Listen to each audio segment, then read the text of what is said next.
Fox Sports. We are Buffalo. We are Minnesota.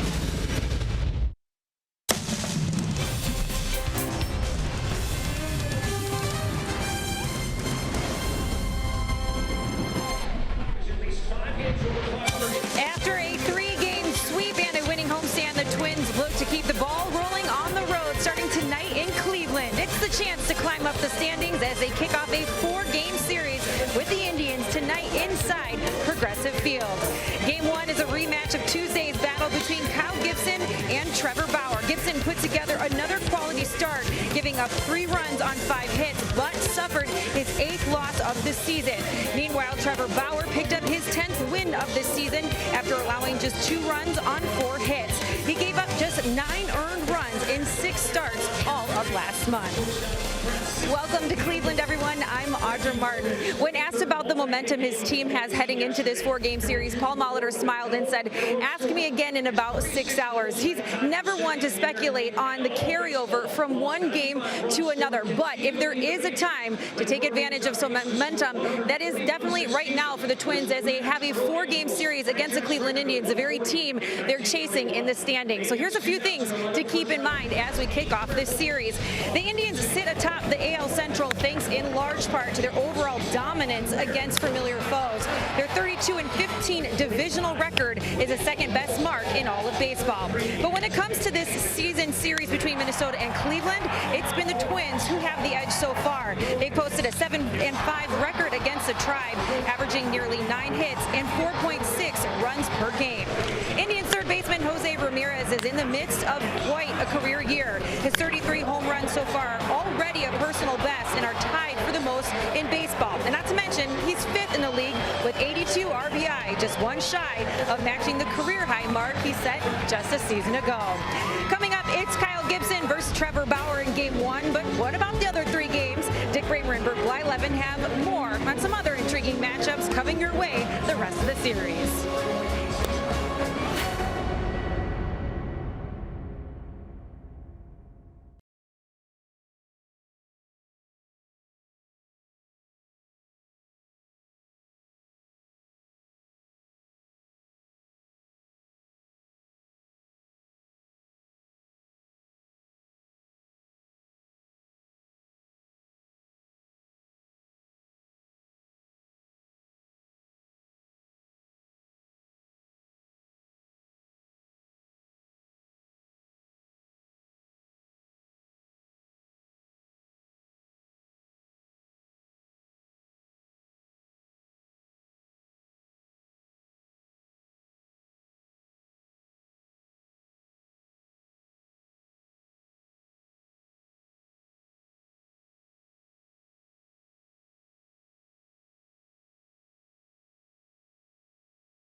of the digital world.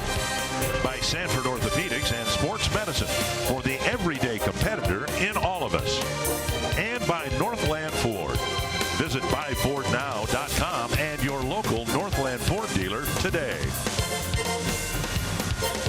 It's the first of 4 between the Twins and the Cleveland Indians from Progressive Field in Cleveland. The first 2 games of this season series was matching up a couple of the favorite sons of Puerto Rico, Eddie Rosario and Francisco Lindor. And you can see the Twins of Indians Francisco Lindor and Eddie Rosario on the top 5 list for hits in the American League. And we welcome you to Progressive Field. Dick Bremer along with Burt Blylev, and the Twins actually have the edge in the season series 7-5. And while it looks like the Indians are headed to the playoffs and the Twins are not, the games have featured, all 12 games have featured really good starting pitching. Yeah, they really are. I mean, both these ball clubs, the Twins are trying to get their pitching staff together, while the Indians have been able to maintain a very solid pitching staff. Yeah, the number 4 and 5 starter has been a little shaky, but overall, for Kyle Gibson, his record against the Indians this year in 3 starts, 2-1. He's pitched very well here at Progressive Field. What we've seen from Kyle this year, very steady from April all the way up to now. He has given the club a chance to win almost every time out. And for the Indians, it'll be Trevor Bauer. Since June 18th, he has been almost unbeatable. 5-1 record, a great earned run average. This guy's a strikeout pitcher, 195 strikeouts, 3rd most in the American League. So it's a kind of a rematch of what happened only 5 days ago in Minnesota. Well, the math doesn't look too encouraging for the Twins. They need to find a way to win at least 3 of the games here. And you can see the starting pitching might very well be the dominant part of this 4-game series, with Gibson and Bauer facing off in the lid lifter here in Cleveland. Should be good baseball. Usually it is between the Indians and the Twins.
Day where we're bringing back words like poppycock and things like that. I guess it's okay. Go for it. Paul Molitor's had good success here in his years as manager, hoping to win this series, find a way to keep the Indians within striking distance. We'll see what happens here with the Twins sending out this Menard's batting order. Joe Mauer in the leadoff spot. Eddie Rosario, Jorge Polanco, Logan Morrison, Miguel Sano, Max Kepler, Logan Forsythe, Jake Cave, and Bobby Wilson. And tonight's starting pitcher stats are brought to you by Home Furniture. That's right-handed pitcher Trevor Bauer making his 24th start, his third against the Twins. Twins beat him up a little bit back in early June when he lost 7-1 to Lance Lynn and the Twins, and then this is a rematch between Gibson and Bauer just 5 days ago in Minnesota, and it was the Indians that won 6-2. Bauer pitched a good ball game, 6 1/3 inning, gave up only 2 runs. And the Twins have some hitters who've had some success against Bauer, including Mauer. 13 hits, 43 at bats. He's had back-to-back really good months where he's been very stingy in giving up runs, and he delivers a first pitch fastball and strike one. Bauer, Rosario, and Polanco here in the first.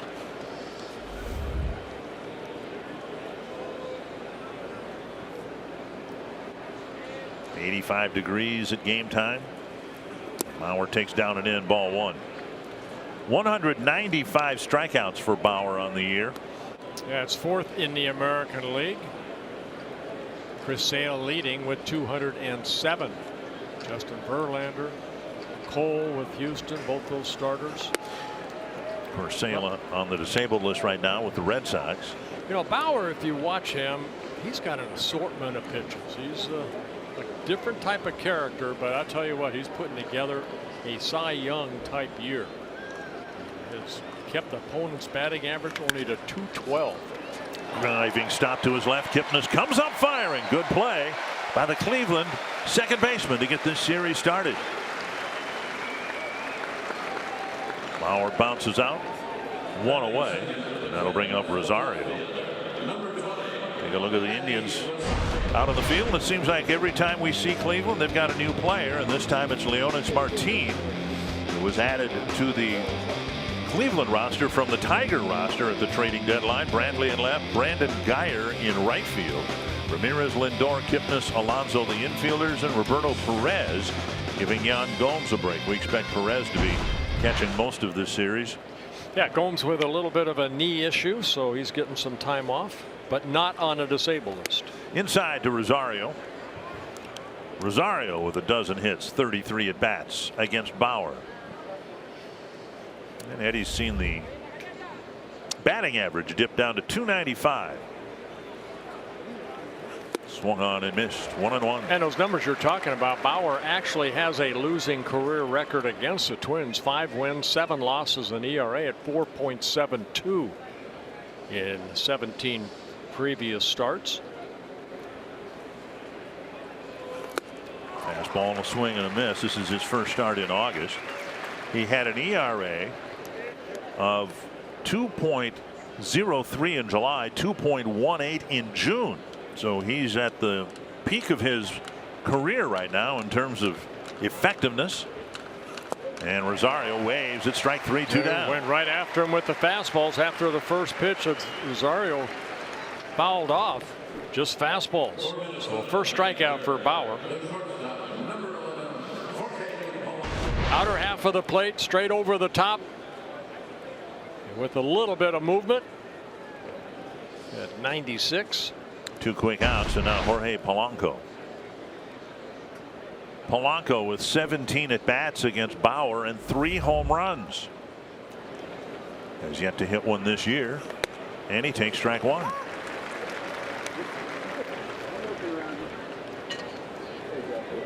Didn't take Polanco too long when you think about it. I mean, he missed the first 80 games, and boy, a few weeks after he's come back, he's hitting third every night. Even though he's on that suspension list, you know, they can work out wherever they're at, whether it be the Dominican Republic or, you know, once you got to start working out down at the minor league camp in Fort Myers, Florida, you get as many at bats as you want. But it's a little different here at the major league level. Good changeup right there by Bauer. And of course, the trades of Dozier and Escobar have been a big part of that too, opening up some spots in the middle of the Twins lineup. 1-2, just the 12th pitch coming up from Bauer to Polanco.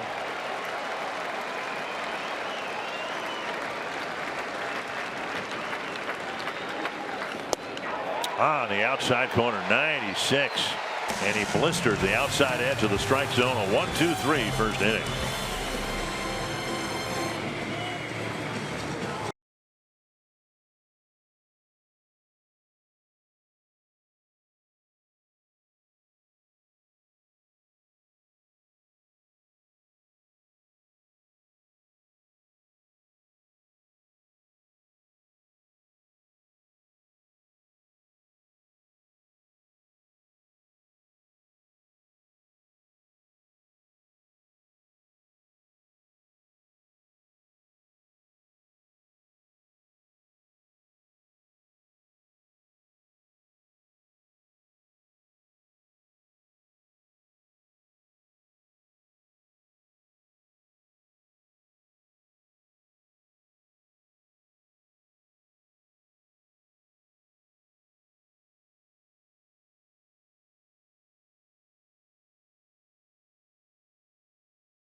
Kyle Gibson facing Francisco Lindor. The first pitch outside, ball one.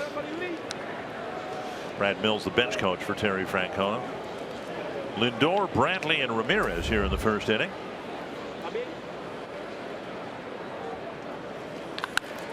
Drilled foul. 1-1. Gibson making his 23rd start of the year, his 4th start against the Indians. We showed you the numbers. 3 pretty good starts against them. Up and away. Lindor with 95 runs scored to lead the major leagues. He's also on a pace to perhaps drive in 100 runs this year. He's got 67 thanks to the 27 home runs. And now 2-2. As we said in the pregame show, the one thing Gibson's done really well against Cleveland is keep the ball in the ballpark. Nearly 20 innings pitched, and only Edwin Encarnacion has hit a home run against Gibson. He's done a good job really all season long. Only 13 home runs in his first 22 starts. 2-2. Whoa. Close pitch, and it's ball 3.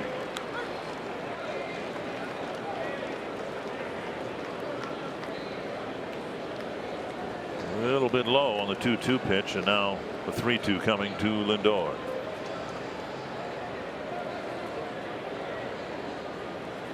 And drifted wide, a leadoff walk. Take a look at the Cleveland lineup. It's a good one. Second only to the Red Sox in terms of run scoring. It's Lindor in the leadoff spot, then Michael Brantley, Jose Ramirez, Edwin Encarnacion, Yonder Alonso, Leonis Martin, the newcomer, Jason Kipnis, Roberto Perez, and Brandon Guyer. And tonight's starting pitcher stats are brought to you by Home Furniture, and Kyle Gibson, like I mentioned, making his 23rd start, his 4th against the Indians.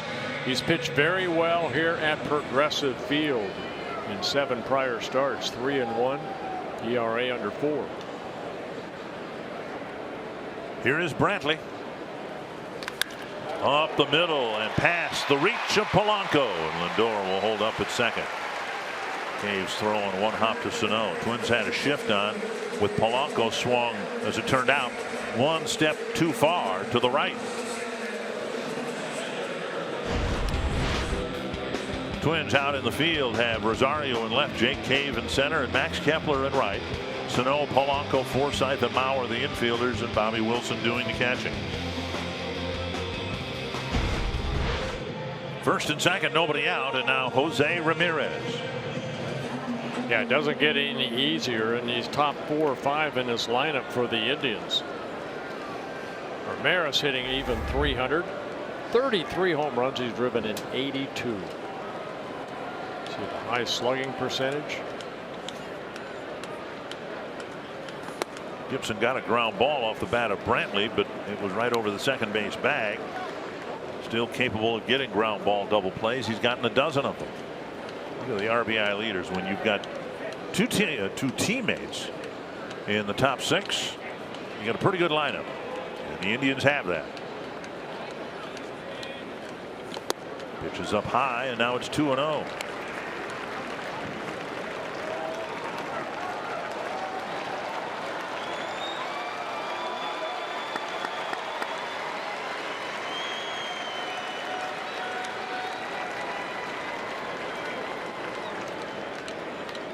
Pick off to second. And Polanco a little slow in getting up. Lindor to third and Brantley to second. We've seen more of that in the last couple months. Gibson's throw didn't connect cleanly with Polanco. Now they're runners at second and third. Well, I think Lindor actually made contact with Polanco as the ball was kind of on the shortstop side, but he may have made contact with his glove. Take a look right here. Well, yeah, the ball right into Lindor, and Polanco tried to catch it, but it ricocheted past him. To me, like it may have hit the shoulder of Lindor. Never even got to Polanco's glove. 2-0 now to Ramirez with 2 men in scoring position. Error charge to Polanco.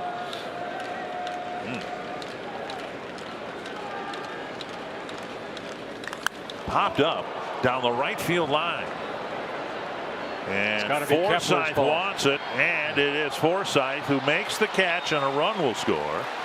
And I know exactly what you were thinking. It should have been Kepler's ball. Yeah, Kepler's ball, because he had plenty of time. He was kind of gearing himself up to catch that ball and make a throw toward home plate, but Forsythe maybe didn't hear him with the crowd right there. So a little miscommunication right here. You see Kepler getting ready. He's ready to catch it and maybe make a throw home. They hit each other, both go down, and Lindor basically can walk home as Brantley tags up at second and scoots over to third. Given the situation, I'm not even sure that Lindor would have tried to tag had Kepler caught the ball. Right. 1-0 Cleveland, a runner at third, 1 out, and now Encarnacion. Ramirez credited with the sacrifice fly for the RBI, his 83rd of the year. Don't get a chance to write SF4 in your score sheet very often. Nice stop right there by Bobby Wilson. Encarnacion with just a .232 average, but a lot of damage with the 24 home runs and 76 runs batted in. Racing inside.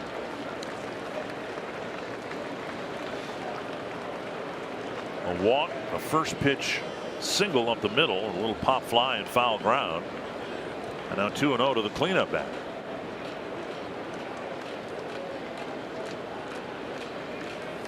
Didn't mean to, little dribbler, and Gibson will run it all the way to first, and coming in from third is Brantley. It's 2-0. That kind of a check swing right there. Encarnacion gets credited with his 77th run driven in. And Brantley at third base. Once contact was made, he was off. Really, Gibson had no play other than the one he made. Mauer playing right there. Don't know if you're going to go for the ball. Kyle ended up getting it and running to the bag for the second out. And now Alonso.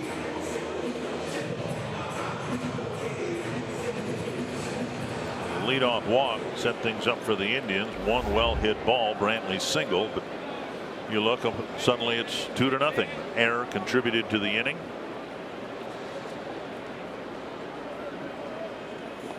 Although I think if they review the error, they probably should give the error to Gibson. Not that it was that bad of a throw, but Polanco I don't think had a chance to catch it, because I think the throw hit Lindor.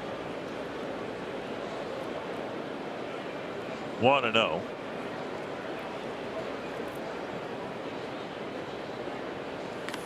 Fly ball down the right field line.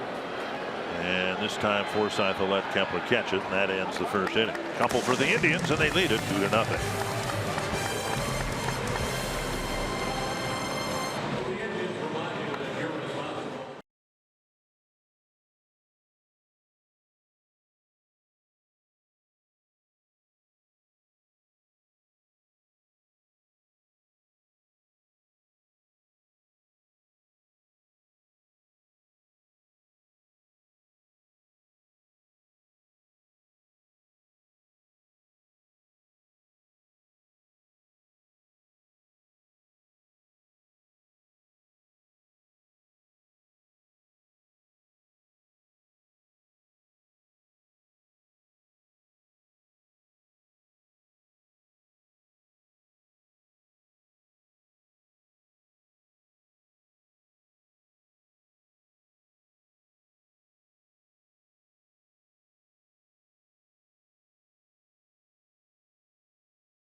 Two runs, and now we go to the second inning, and Logan Morrison will lead things off for the Twins against Trevor Bauer. Yeah, both runs unearned, but still Twins down 2-0.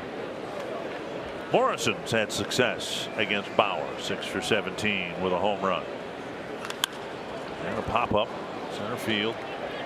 Martin comes in, and on one pitch Morrison retired, one away. They'll bring up Miguel Sano. The Twins hit the road after the sweep over Kansas City, but they had to put Robbie Grossman on the disabled list. He's the subject of our Sanford Health injury report, a right hamstring strain in his last at bat. And you could tell the frustration of Robbie too when that happened, because he has been swinging a good bat. You see, since July 1st, hitting over 300. Johnny Field taking his place on the roster, actually got to Cleveland here last night. Here is Sano. That curveball right there just kind of spun inside.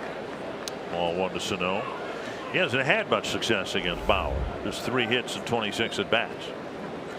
14-point jump in the batting average from when he was sent down. And now over for a strike.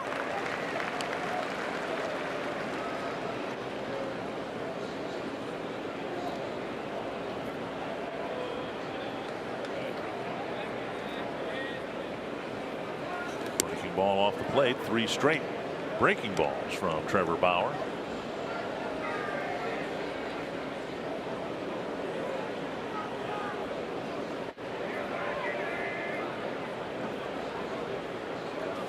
Fastball on the outside corner, 96 again. Well, Bauer, what he does, he locks that foot right there, and then he steps back. You can see not a lot of movement, a little pickup of the heel, but really utilizing that pitching rubber to drive toward home plate.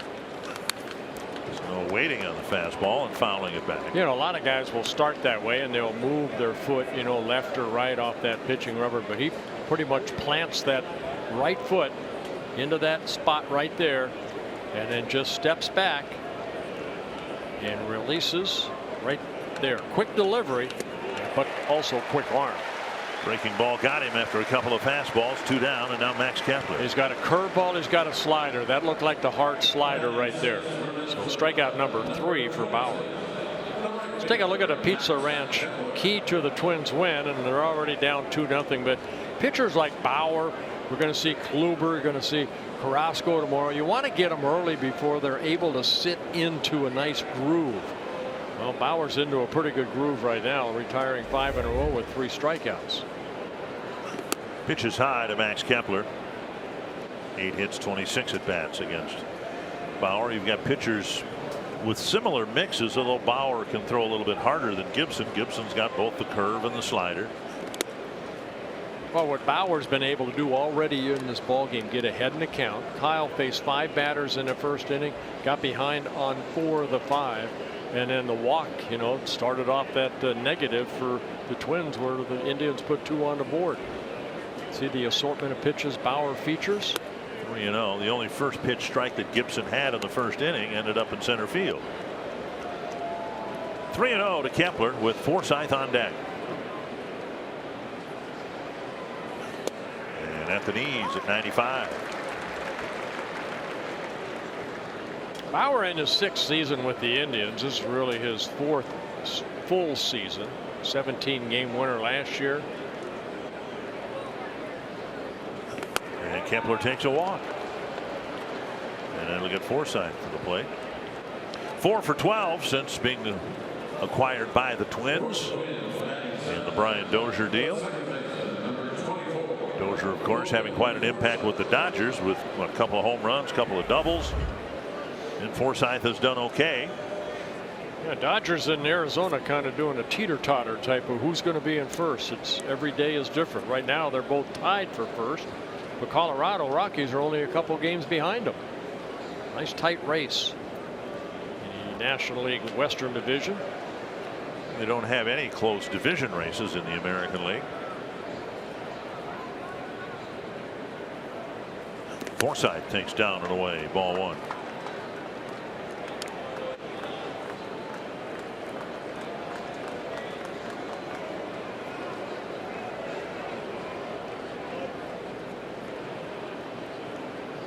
One and 0.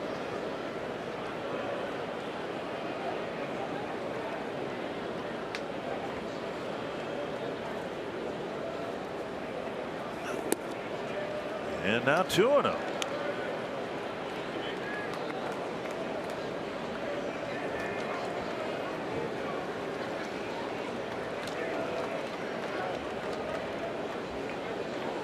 One double and 3 singles for Forsythe as a Twin.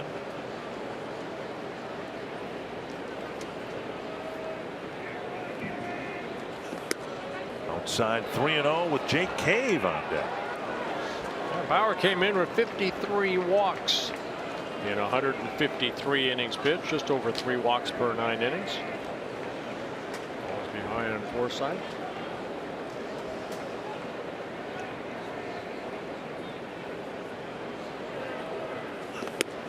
There's the outside corner. And you mentioned the number of innings pitched.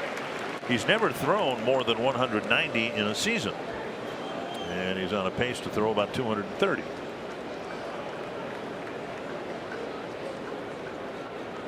Three and 1 to Forsythe.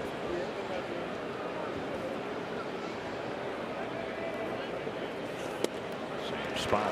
3-2. One thing Bauer's done is given the Indians some length, at least in terms of pitches thrown. He's thrown at least 100 pitches in every one of his starts. He's never really been knocked out early. Yeah, 23 starts, 18 quality starts. Carl Willis, a pitching coach, got to love that. Runner will go here. Kepler's at first with 2 down and a full count.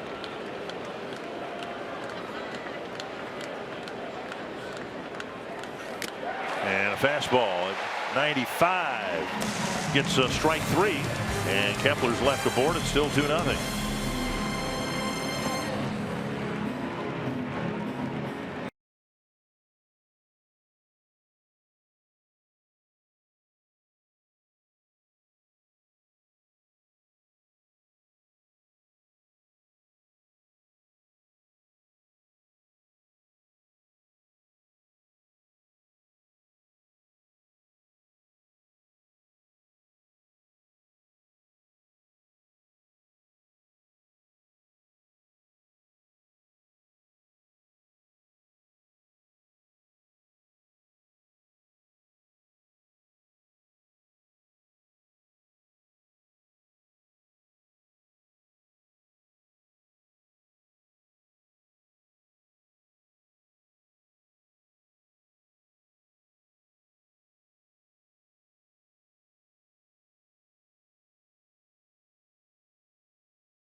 Molitor says has a little power to him, is a good mistake hitter, and runs the bases a tick better than average defensively. He says his strengths are in the corner of the outfield. Paul Molitor also says he was encouraged with some of the Miguel Sano at-bats here in the recent game, saying that he was able to weigh back on some of those off-speed pitches. But Sano is still a guy that he reminds every day, not worry about trying to hit home runs, just having a good solid at-bat and the power will come. Michael Pineda's first rehab outing with the Gulf Coast League Twins went well. 2 scoreless innings, struck out 3 batters, and hit 94 on the gun, and they're still hopeful he'll be up here with the Twins in September, guys.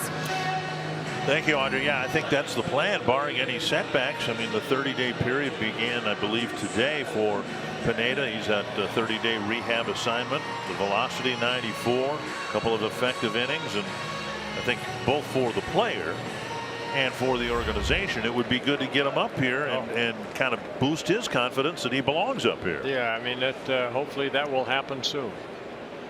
Saw Martin try to bunt right there. You know, Kyle Gibson, he's a very, very good fielding pitcher. He's one guy that probably, if he has some very solid years, might win a Gold Glove. That's how good a fielder he is. And in the first inning with a nice fielding play, there's a ball lashed to center. And Kepler's aboard with a or Kipnis rather, is aboard with a 1-out single. Yeah, Kipnis good numbers against Gibson. That was a high fastball, but 13 hits now and 31 at bats. So he's made the most out of the mistakes that Gibson has made against him. That's just a high fastball. Second hit for the Indians. Roberto Perez will bat next. Jan Gomes has had some good success against Gibson, but with his right hamstring tendonitis, he's not going to play tonight, maybe not tomorrow. Chance for Perez to get some action back to back.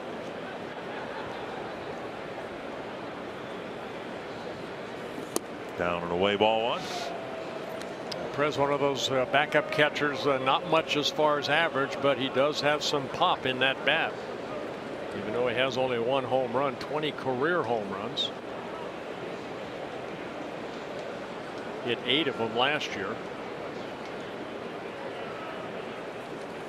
And he bluffs a bunt and takes ball 2.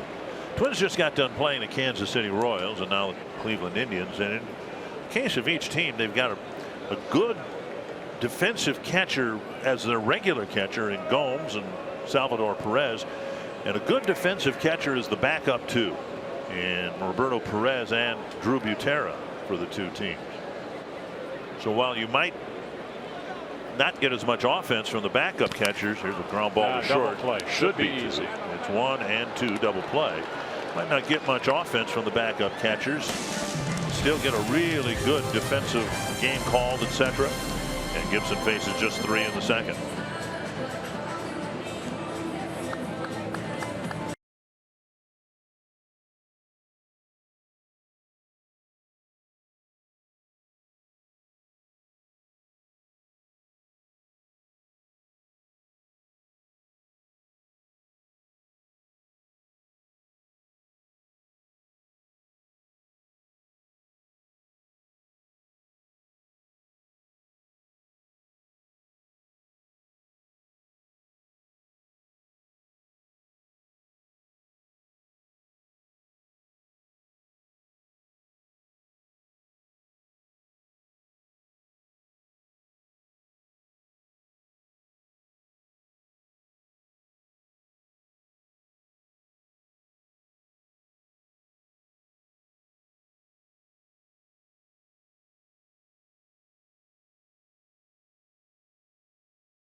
Walk in the second.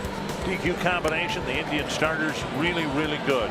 Even Clevenger has pitched some good ball games for them, and he's not in their top 3. Yeah, very good staff.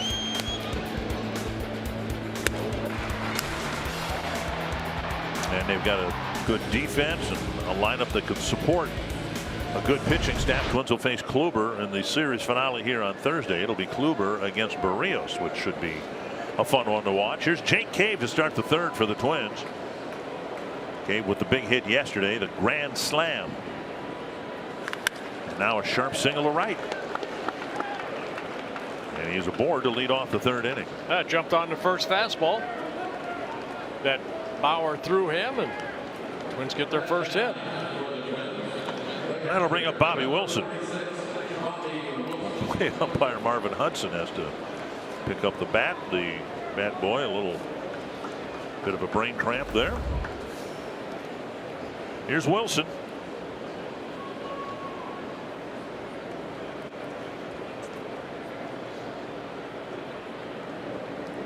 Turns off to a good start in the month of August at 3-1, hoping to improve what is one of baseball's worst road records, 19-34. And a breaking ball over for strike one. 4 games in the series. Everybody will get a shot behind the plate, starting with Marvin Hudson. He's the crew chief here. 1 strike to Wilson.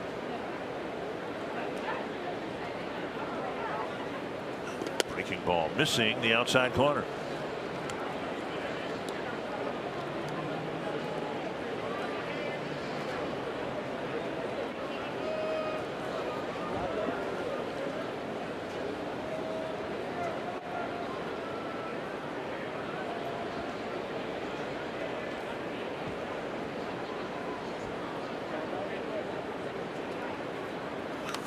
Pop up back and out of play. A 94-mile-per-hour fastball. 1-2.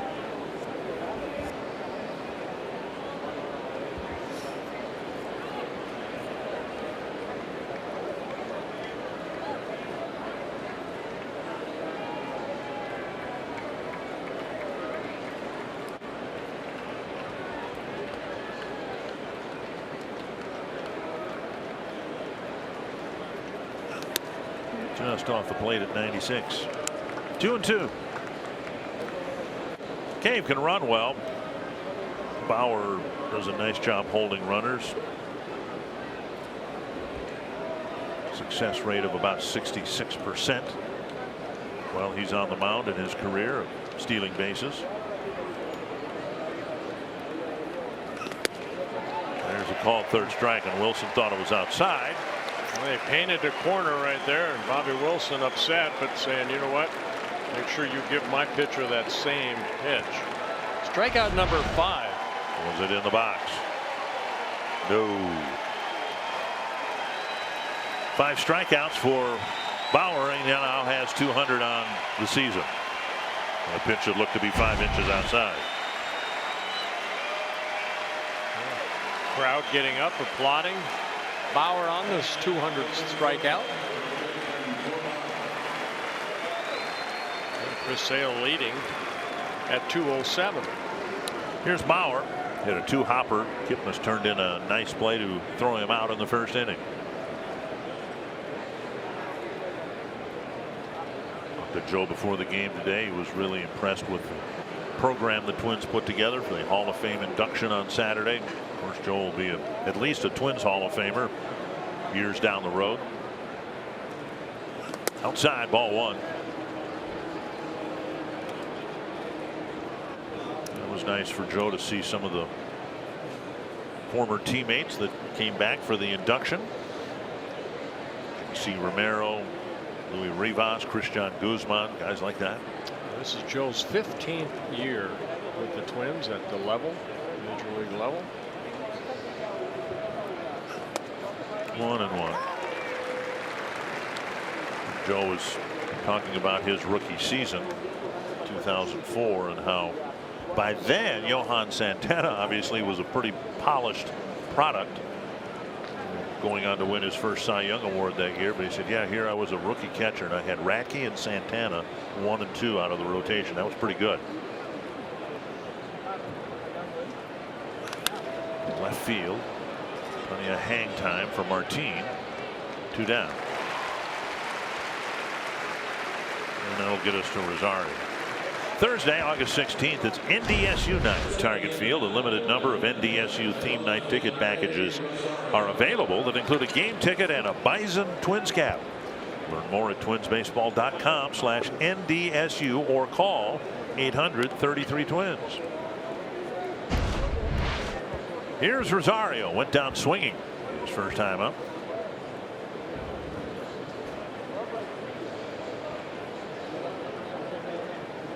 I think Bauer's been very stingy at too, allowing home runs. He's allowed only 7 home runs in 23 prior starts. A couple shakeoffs.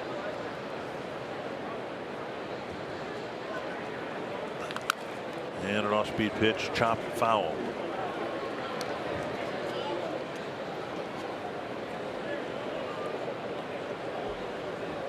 Kind of way he started Rosario in his first at bat, the big breaking ball, and then he got the fastballs away that ended up striking out Rosario. 1 strike.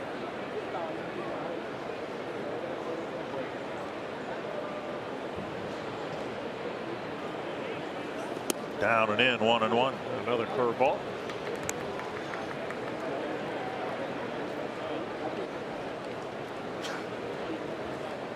Mentioned it before with Bauer on the mound. He's got so many different pitches. You can only have catcher can only put down 5 at one time. Fingers. He's got an assortment.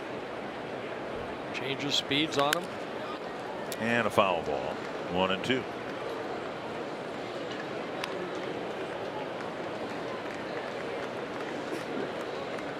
Got enough stuff out there. I can't imagine what it's like being a hitter with 2 strikes. Count like this, 1-2. Well, he struck him out with a fastball away last time. Does he go back out there again, or does he go to that hard breaking ball? He's got the curveball and the slider. 1-2.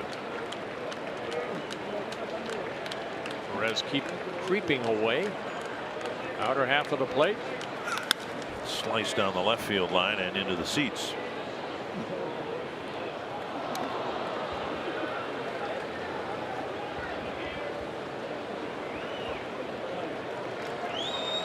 $20 home runs for Rosario to lead the team.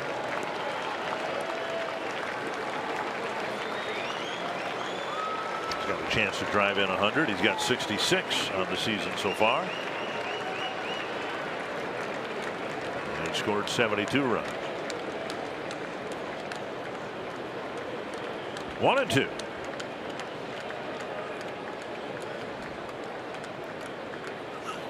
Down and in, and Perez springs out of his crouch. 2-2.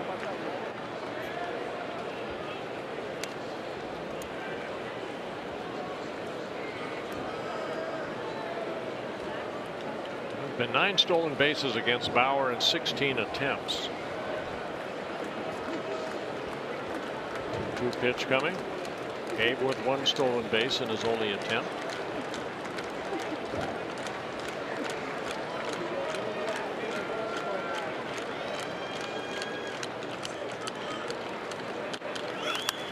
Lifted foul again.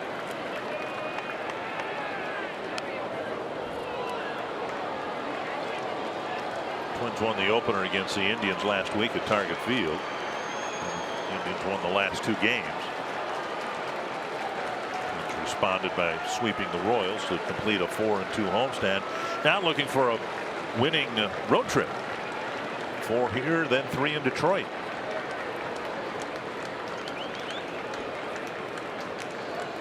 Cave scampers back.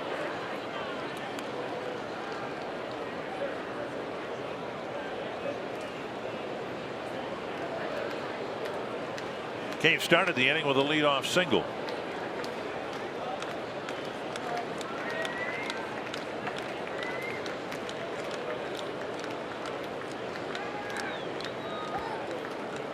Rosario gets out of the box.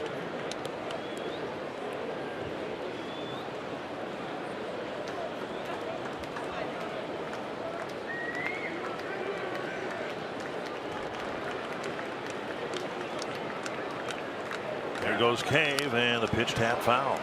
I was wondering if Cave was going to take off right there, you know, because even if he doesn't get a good jump, he gets thrown out. You got Rosario leading off the next inning too. So and Rosario's up there with 2 strikes. So right. And Bauer, you know, as good as his catchers might be, he typically has, you know, the big leg kick and doesn't use a slide step.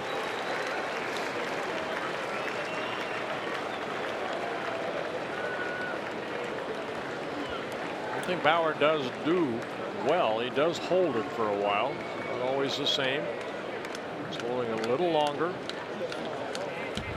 High fastball got him.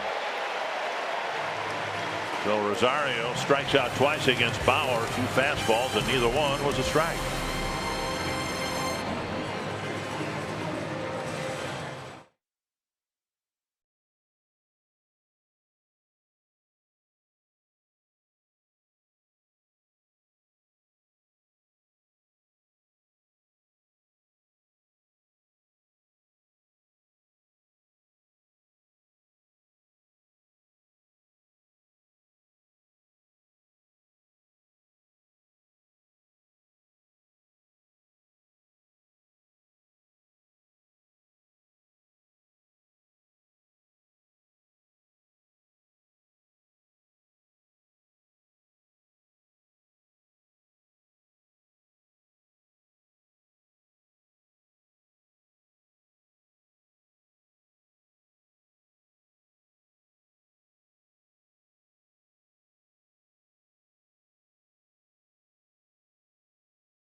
First inning, I asked Paul Molitor today about the fact that only 4 teams in the American League have committed fewer errors than the Twins, and he assessed the Twins fielding this year as being okay. And wouldn't you know it, in the first inning, an error leads to a couple of runs for Cleveland. Here's Brandon Geyer. First pitch chopped to third. Sano gobbles it up. Second inning in a row where the Indians have made the first out on the inning's first pitch. Twins fans, if you can't catch the games on TV, stream them live on your mobile device with Fox Sports Go. Download the app, take Fox Sports North and Twins baseball wherever you go. Is that how you'd assess the Twins fielding this year? Just okay? Yeah, you know what? You can't always go off the airs, you know, because there's you know, balls say, you know, get through the infield where a guy probably could have caught it, but he short-armed it. Who knows? No, it's not. I think they've played steady. Not too many unearned runs on the year. A couple of them here. But I guess, you know, given the fluid nature of things out in the field, I mean, Buxton's hardly been out there at all. The Twins had to play their first 80 games without their regular shortstop. Castro, Escobar was playing great defense. Right. What do you make? Maybe 3 errors. Right. But boy, and then they moved him to third for a good part of it. And Castro's hardly played this year, the starting catcher. 1-1 to Lindor. Drew a walk, scored a run in the first. Good movement on that pitch right there. Lindor swinging through it. Now Sano, who was playing in on the grass at third, now will run out toward up the middle toward center field. Essentially switch places with Polanco, who takes over on the left side of the infield. 1-2.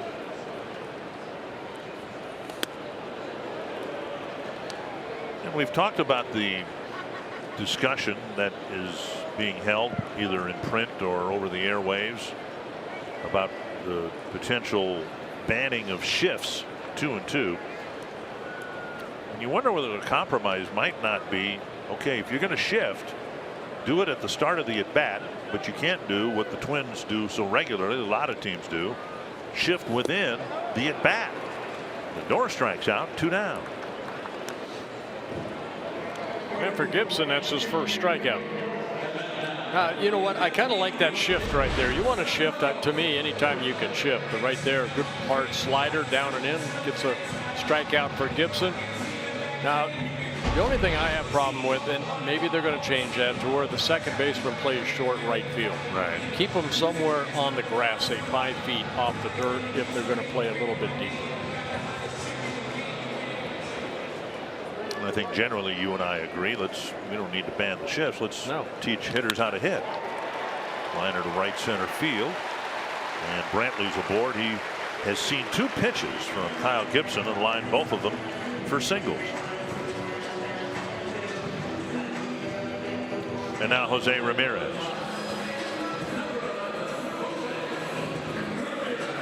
Ramirez hit one of the shortest sacrifice flies of the year.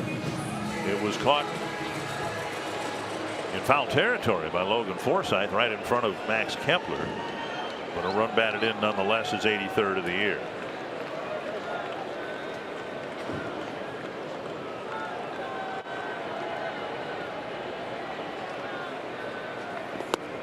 Down and away, ball 1.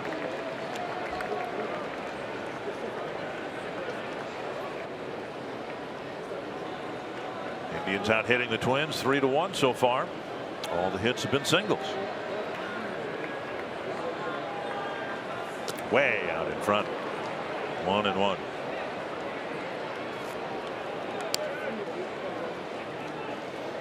Well, Ramirez just 25 years old. This is his 6th season with the Indians. Made the All-Star team this year for the 2nd time. Also made it last year.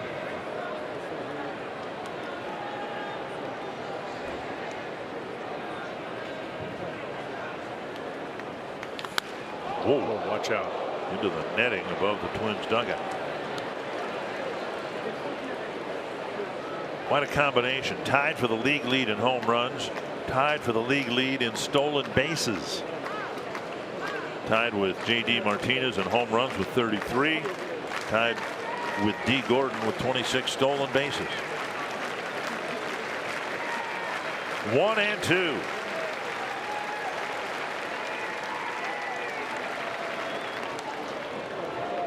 Gibson and the Twins thinking the same thing we discussed in the top half of this inning. 2 strikes on the hitter. Maybe a better chance that the runner takes off. Well, Indians like to run. They have 85 stolen bases in 106 attempts. Excuse me. Yeah, 106 attempts. Just missed the outside corner. 2-2.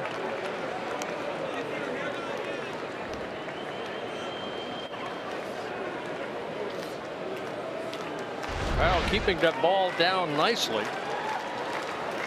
Just off the plate.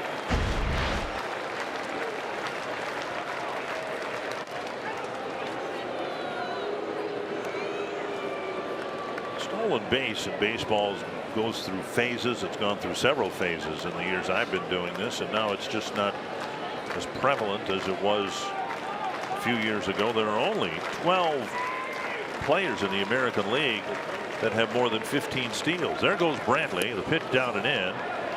And without a throw, Brantley steals second base. And he gets into scoring position. His 7th stolen base in 10 attempts. Only the Boston Red Sox have more stolen bases, 1 more now than the Indians in the American League. Yeah, the days of Ricky Henderson and all that, Lou Brock. No more. Tim Raines, 3-2. Blocked by Wilson. That's the second walk now issued by Kyle Gibson. That's the thing. You steal second with Ramirez at the plate, and then maybe the prudent thing to do is to go ahead and walk him and take your chances with Encarnacion. That's not a bad walk right there. You know, Ramirez with his 83 runs batted in. Don't want to make a mistake right there. But of course, Encarnacion was signed by the Indians to protect the hitters in front of him, and that's what he'll try to do here. 2 men on, 2 out. Check swing dribbler between the mound and first base resulted in a run batted in the first. Gibson made a nice fielding play to end the inning, or for the second out of the inning.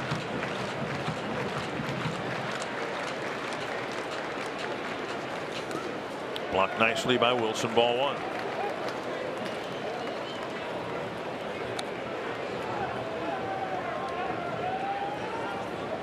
Encarnacion has been very steady with the Blue Jays and the Indians.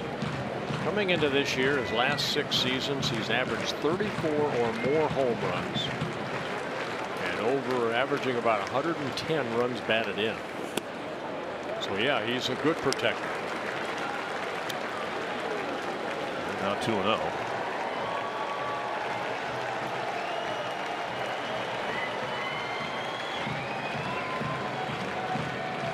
Short, compact swing by Encarnacion.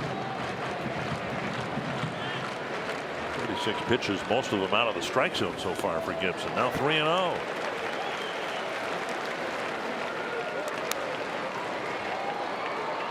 "17 strikes thrown by Gibson out of the 37, and is in danger of filling the bases. And Encarnacion certainly has the green light here. Well, you have third base open. Alonso on deck. There's a fastball down the middle. Well, maybe he didn't have the green light, or he doesn't like hitting on 3-0, but that's right where a hitter, power hitter, I would think would try to keyhole a 3-0 pitch. 3-1.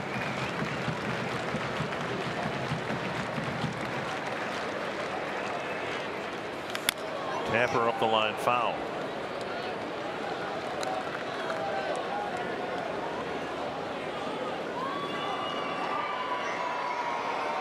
We've seen from Gibson, and we of course don't know what's going to happen in this at bat, but in at bats like this, a greater ability to deliver a good pitch and get out of this. And he'll try to do that here with a very dangerous hitter at the plate. Yeah, opponent's hitting just 181 off of him with runners in scoring position this year. That's 5th best in the American League. Breaking ball, got him. That was a good pitch, and the Indians strand 2 in the 3rd.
Trevor Bauer's given up 1 hit and 1 walk so far. He'll face Polanco, Morrison, and Sano, the 3, 4, and 5 batters. Well, they got on a big screen here. Military man, surprised his two sons being home, maybe what, 5, 6 years old, the two boys. Thank you for taking tears over all there. around. I had to wipe the tears from my eyes watching that. Tears all around. Wow. Here's Polanco, was called out on strikes his first time up.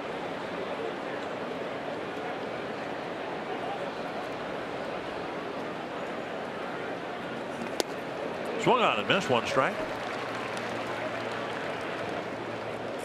Bauer first 3 innings, only 1 hit. That was that hit by Cave. 6 strikeouts, 1 walk. This is pitch number 49. And an off-speed pitch cuts the corner. Yep. 0-2. Adds and subtracts with that curveball.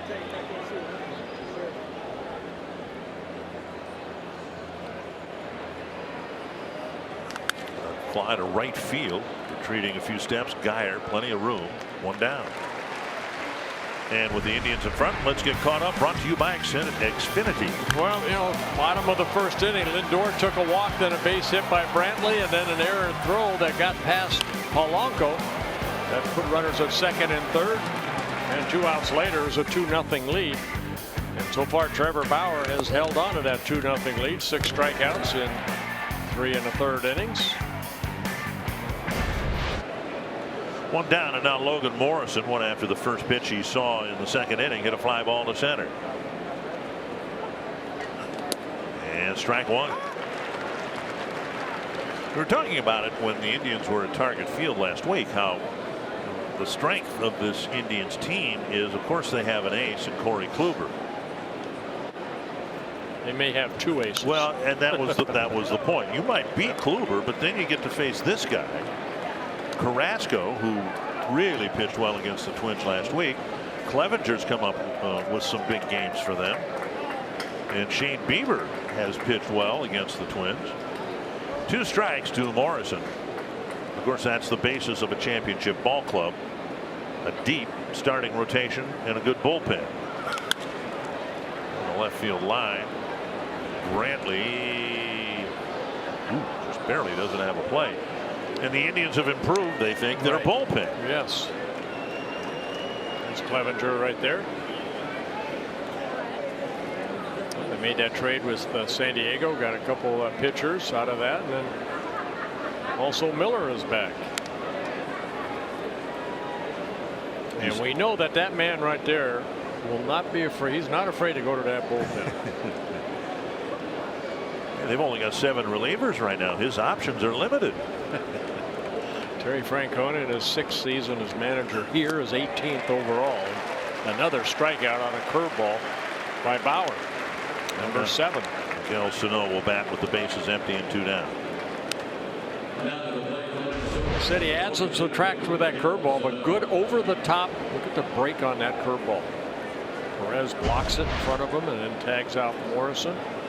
It looked like, if from Morrison's perspective and from the center field camera coming out of his hand, it was going to be above the belt, and it ends up bouncing in the dirt. Got to outlaw that pitch. Strike 1. There's more of the slider right there. Sano went down swinging. Battled Bauer, ended up swinging and missing at a breaking ball. You don't see too many pitchers that have the good curveball and also the good slider. Usually pitchers that are successful, they have one or the other. But that's what makes his Bauer, that makes him so good. Right, and Gibson's got the same combination. He throws a curveball and a slider. 1-1 to Sano. Take 2-1.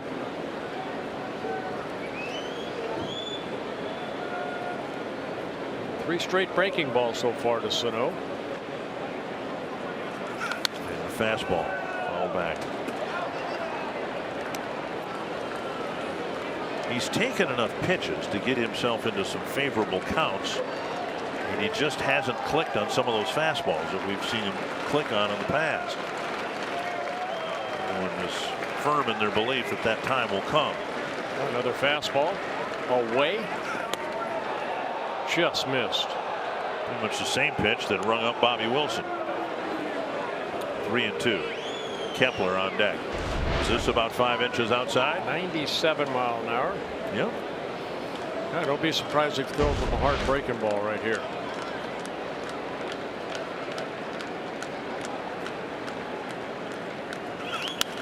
Off the end of the bat foul, but he stayed alive. Yeah, more the slider than a hard slider.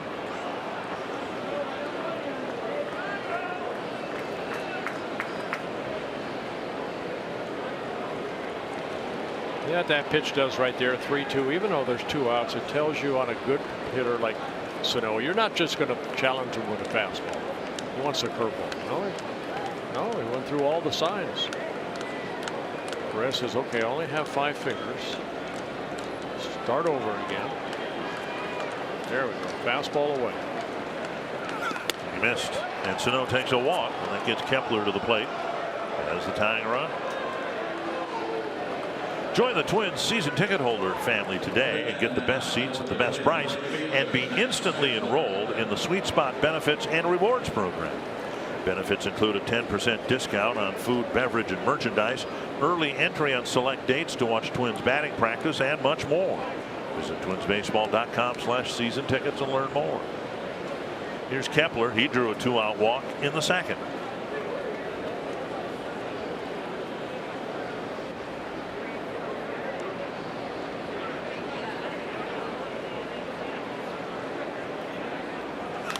Popped up on the first pitch, and Alonso ends the inning. Twins leave Sano aboard. It is still 2-0.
Giving up a couple of unearned runs in the first inning, and that's it so far. Yeah, 3 singles that Kyle has given up. A couple walks, couple strikeouts. Alonso, Martin, and Kipnis will hit against him in the 4th. Slow breaking ball, and it's over for a strike.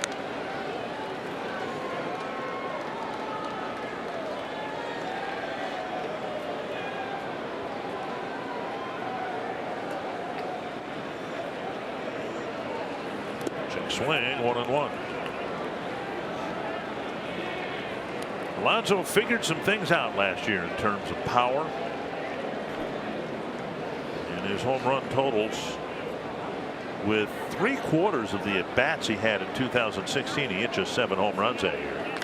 There's a blast to center, and it is gone. He hit 22 home runs for Oakland last year, and now he has 19 this year for his new team. Yeah, pretty good pickup by the Indians, getting Alonso as a free agent. signing him to a long-term contract. Got a fastball up, and he hits his 19th home run. Just the second home run against Gibson in his 4 starts against Cleveland. It comes with the bases empty in the 4th. Location, location. You see Wilson wanting it down and in, but it stayed up. And Alonso extending those arms and showing that power. Makes it a 3-0 ball game. And now Martin.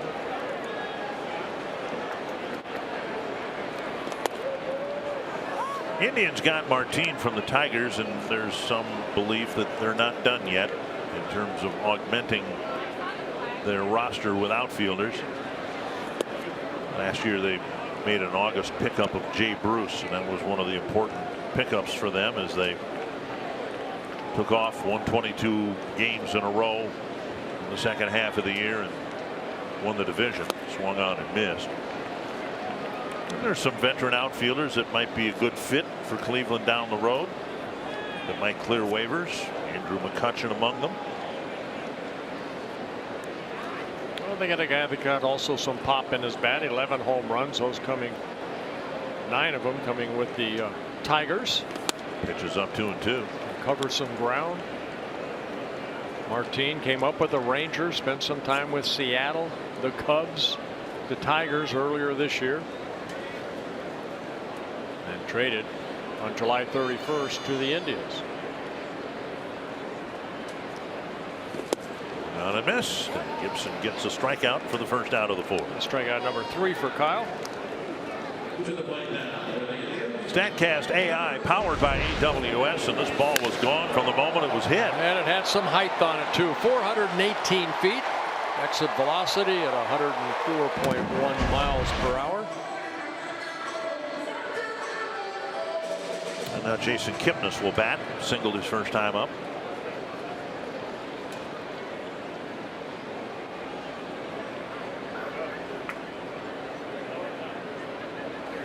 Check swing. And the pitch just missed. Ball 1.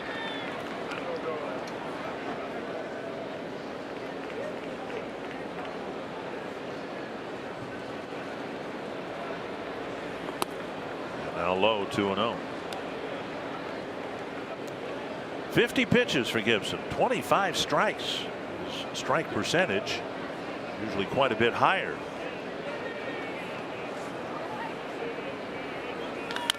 But one of the reasons this Indian lineup is so good is they've got veteran hitters for the most part who don't expand the strike zone. You got to throw it over.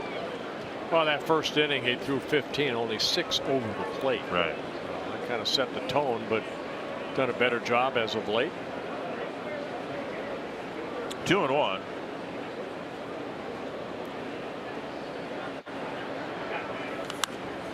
Two and two. The All-Star game's coming here next year.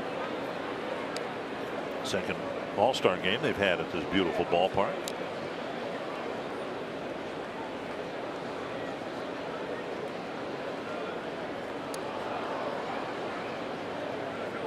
Two and two.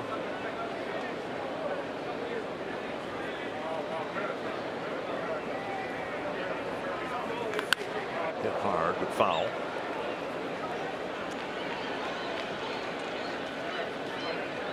The All-Star game here at the old ballpark in 1981 that started the second half of the year. And there was a work stoppage in the middle of the season, and the second half officially started with the All-Star game. There was a first half winner and a second half winner that went to the playoffs. Foul. And in 1981, you would have been. I was here in Cleveland. Oh, you were here. Yes. Okay. You might have still been in Pittsburgh. Yep. My first year in Cleveland, 1981. 2-2 to Kipnis. Full count. Yeah, we missed 2 months that year, and I just wonder if a lot of the players today don't realize what the players did way back starting in the 70s with Marvin Miller and the free agency to get to where the game is today as far as the salary structure. Full count to Kipnis. through all the lockouts and strikes. Kipnis takes a walk, 1 out. He's aboard, and now Roberto Perez. Let's go to Audra Martin. Guys, it's time for our T-Mobile Built for Baseball. As Twins learned last season, a lot can change in the matter of a year. That's the case in Oakland. They were last in the division last year. Now they're just 2.5 games up on Seattle for the second wild card spot. Get this, they're 12-4 since the All-Star break, but a league best 33-10 since mid-June. And this afternoon, they made a move to solidify themselves as a real contender, acquiring Mike Fiers from Detroit for 2 players to be named later or cash. Guys. Wow. Well, they were looking for starting pitching help. Fiers cleared waivers, obviously, or perhaps not, maybe claimed by the A's, and they worked out a deal. Well, I think you mentioned it yesterday. Yankees have to watch out because the Yankees got beat up in 4 games by the Boston Red Sox. They have 68 wins. Oakland has 67. Right now, the team out of the playoffs among the winning teams would be the Seattle Mariners. Seem to be in free fall. Blocked by Wilson. Does a nice job keeping Kipnis at first.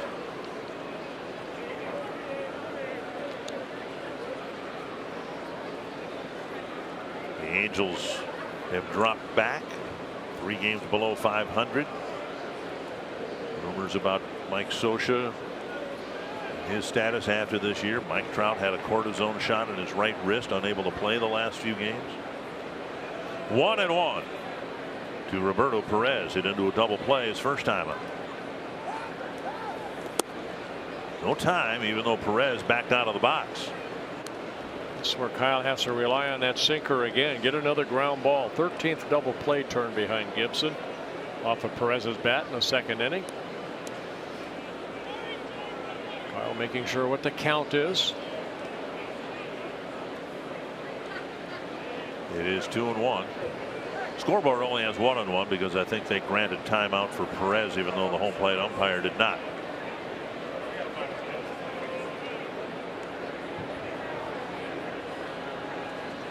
Inside, 3-1.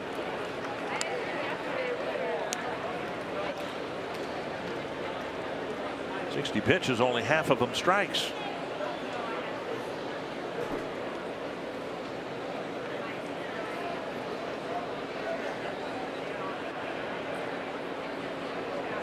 Three and 1 to Roberto Perez.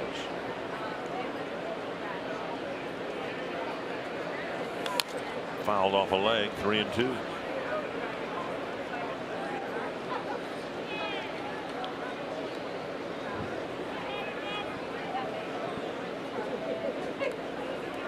See if they sent Kipnis here. He has 4 stolen bases in 5 attempts. Sandy Alomar Jr. at first base coach.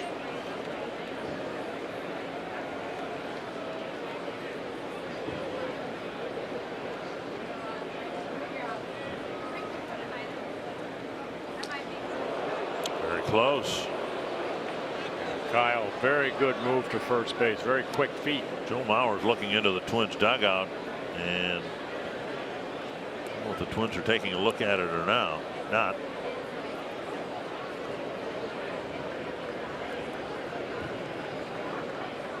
And I think they are looking at it. Gibson's delaying getting to the rubber.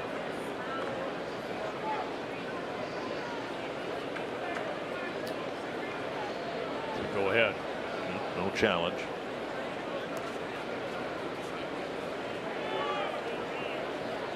Two and 2.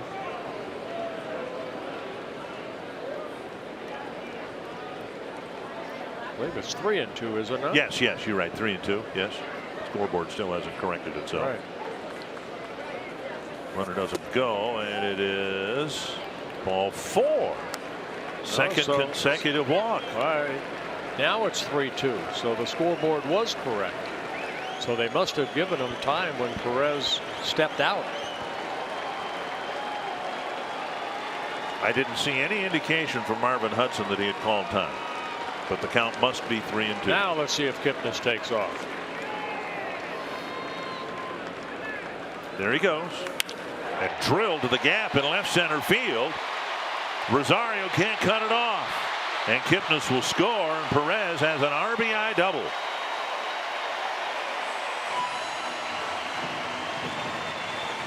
Well, that's why that 2-2 pitch is so important, but on a 3-2 pitch, Kipnis taking off.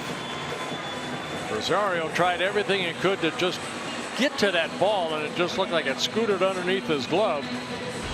Perez hitting this ball sharply. See, ball left right over the heart of the plate. And with Kipnis at second base right there, he sees that the ball got by him, picks up the third base coach, and scores his second run of the inning, and it's a 4-0 Indians lead. Still only one out, and now Brandon Guyer, the number 9 batter.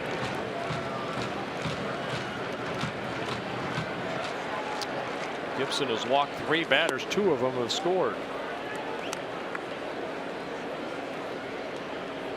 And 1-0. 32 strikes out of 63 pitches. There's the outside corner with a fastball. Melky Cabrera might otherwise have started in right field, but Cabrera over the years is just 3 for 31 against Kyle Gibson. Terry Francona decided to give Guyer a shot at him. That's blasted down the left field line. See ya.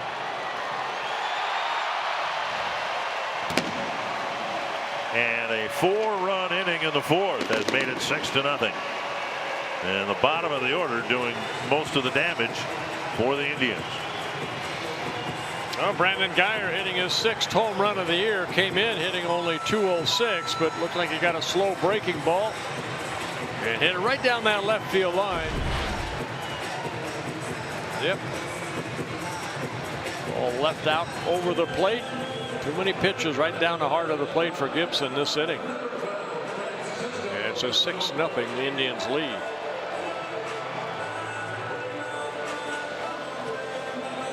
Gibson had pitched, what, 22 innings roughly against the Indians, allowing just 1 home run, has given up 2 this inning. Now Lindor.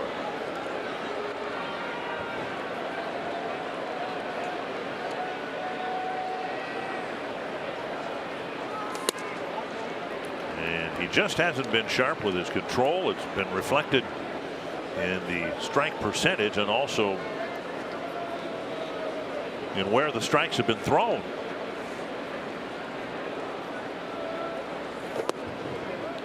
Another 2-0 count.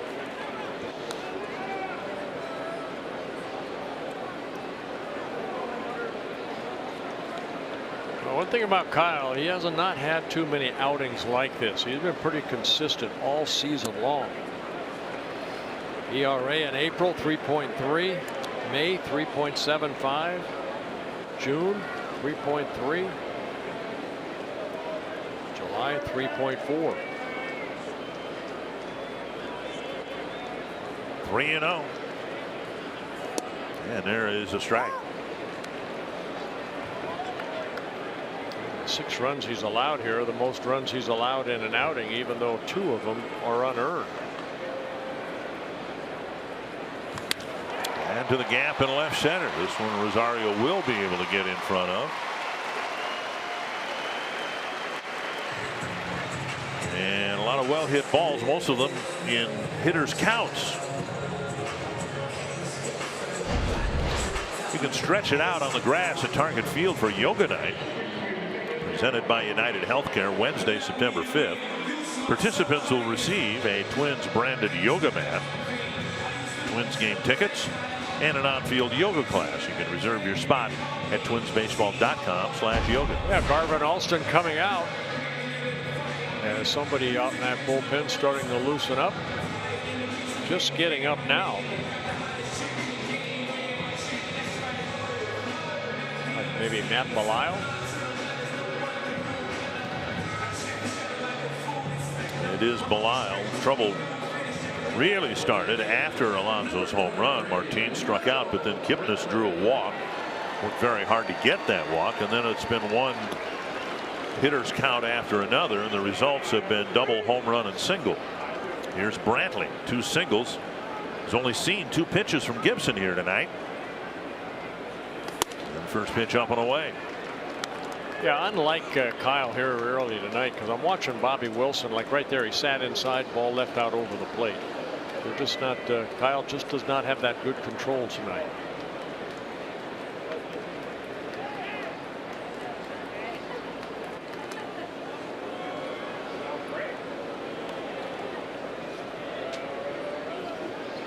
$15 in the first, quick second inning. 19-31 so far here in the fourth.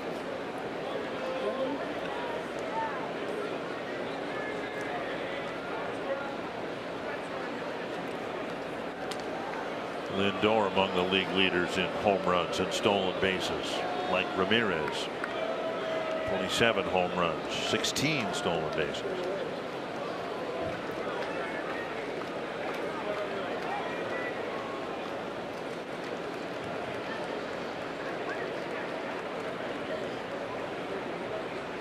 Gibson looking over at first, Brantley out of the box.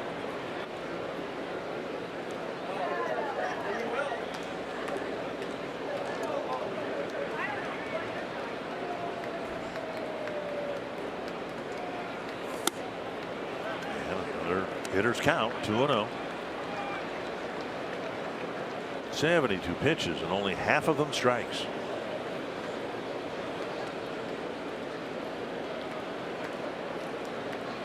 The game will show you're not a robot. You're going to have off nights. This has been an off night so far for Gibson.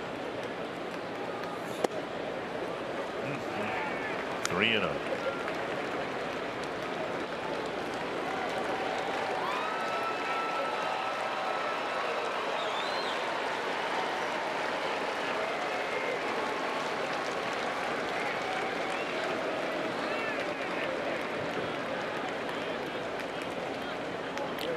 Door goes.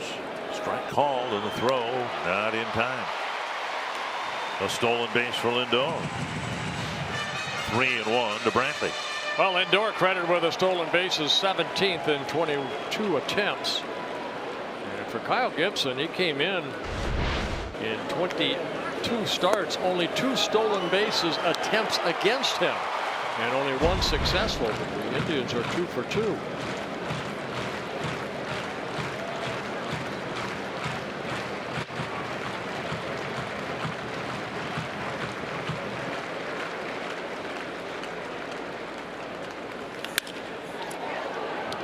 Polanco to Mauer, 2 down, and Lindor up a base to third. Well, the stolen base probably stays out of the double play where that ball was hit. So Lindor with 2 outs now at third base.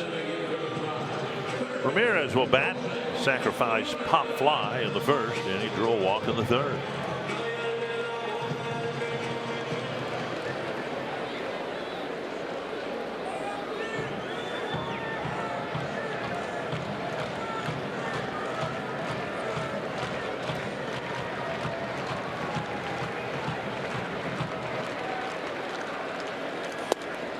Just outside, ball 1.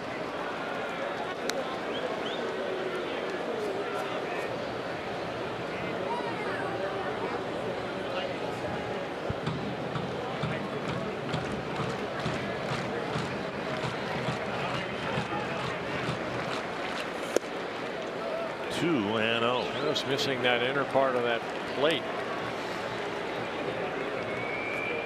We've told you about Ramirez's production with the home runs, runs batted in, batting average, stolen bases. He's only committed 4 errors this year at third base. Chop to Polanco. And that wraps up a 4-run inning for the Indians, and it's 6-0 as we go to the 5th.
had the command that we've seen from him in the past.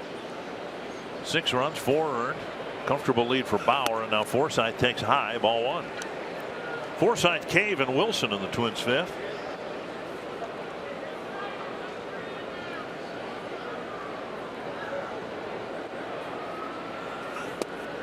And now Bauer misses 2-0. Twins have just the 1 hit. Came from Cave, leading off the 3rd inning.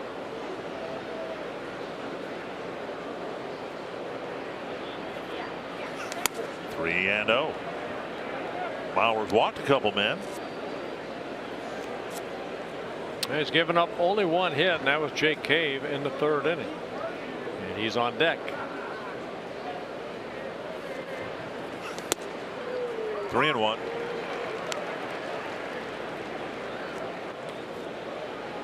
Bauer made the All-Star team this year. First time around for him. It's going to be another fastball. Perez sitting right down the middle of the plate. That's where it was. We'll be surprised if this is too, with a 6-0 lead. And Bauer knows no free passes. Full count. Fastball away. And Forsythe tried to turn it around, fouled it back.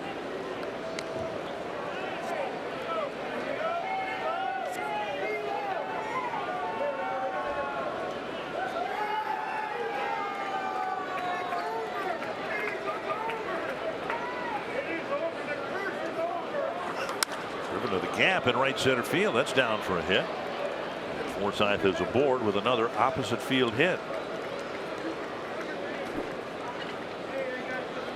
Forsythe with over 2,500 major league at bats. He's figured some things out over the years. He's aboard with a leadoff single, and now Cave.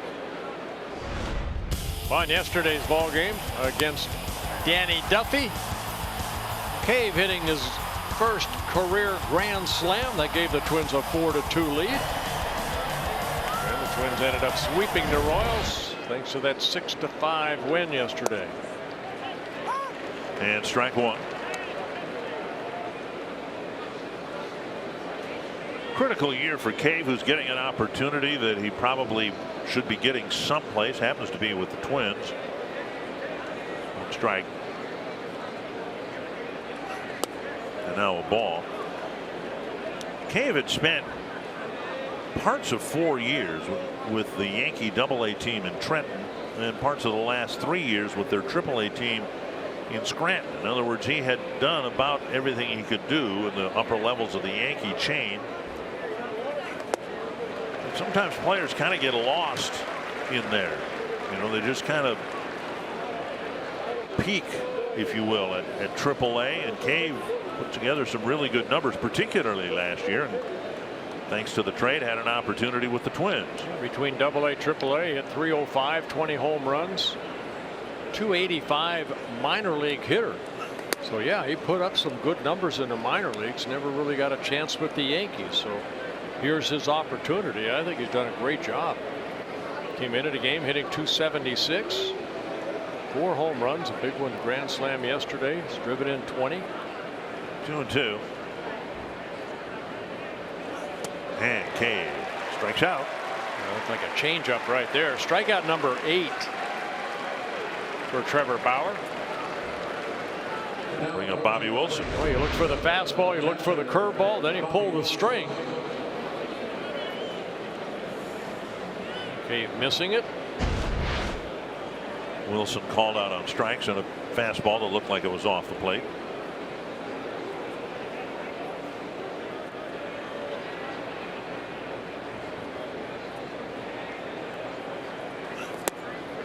Breaking ball and a swing and a miss.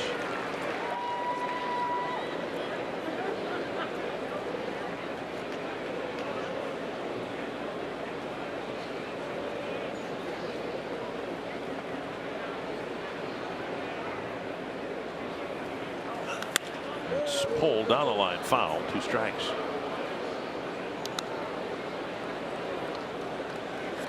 We've told you about Gibson's difficulty in throwing strikes.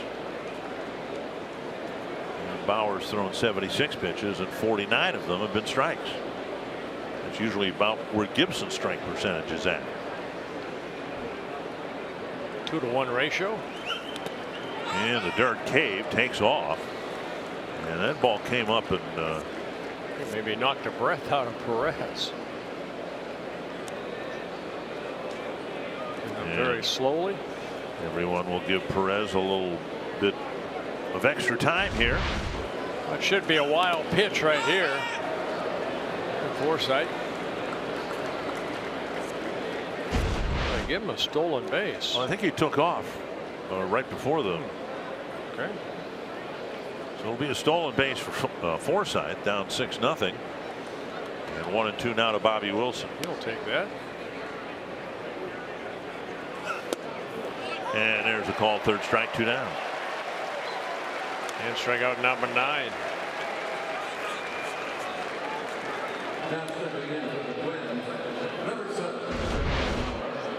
Take a look at the fastball. Closer than the one that rung him up in the 3rd.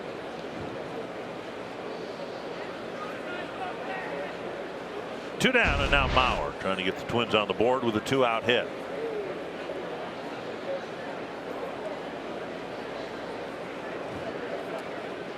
Mauer with a bouncer to second and a fly ball to center.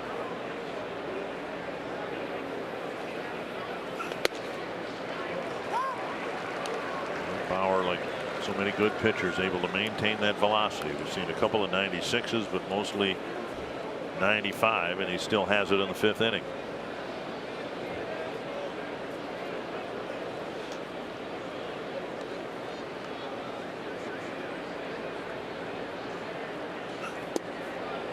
And now strike 2. You saw that number. Joe's hitting so well with runners in scoring position, but then you have to remember he's hitting leadoff, and the bottom of the Twins lineup has hardly been the most productive in terms of on-base percentage. So despite that number we showed you, he has just 34 runs batted in on the season. 0-2. And Bauer strikes him out. And Forsythe is stranded at second.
Starting pitcher in this season series, and the Pepsi fans of the game hoping the Twins can get things turned around here with the Indians batting now in the bottom of the 5th.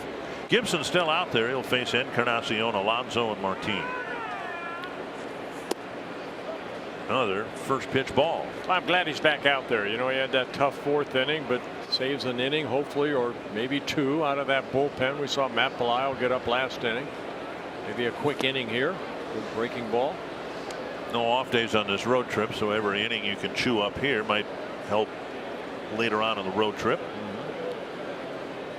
1-1.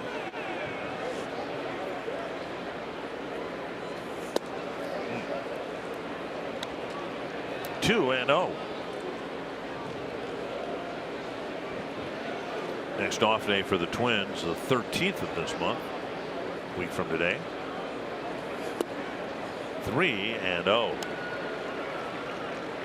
There was an off day scheduled on the 20th, but remember the Twins lost 3 games to the White Sox back in April, and so one of those games will be made up 2 weeks from today.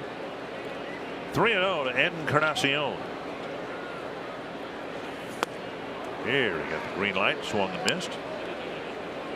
Came back from 3-0 to strike him out looking in the 3rd inning. Excuse me, the count's 3-2.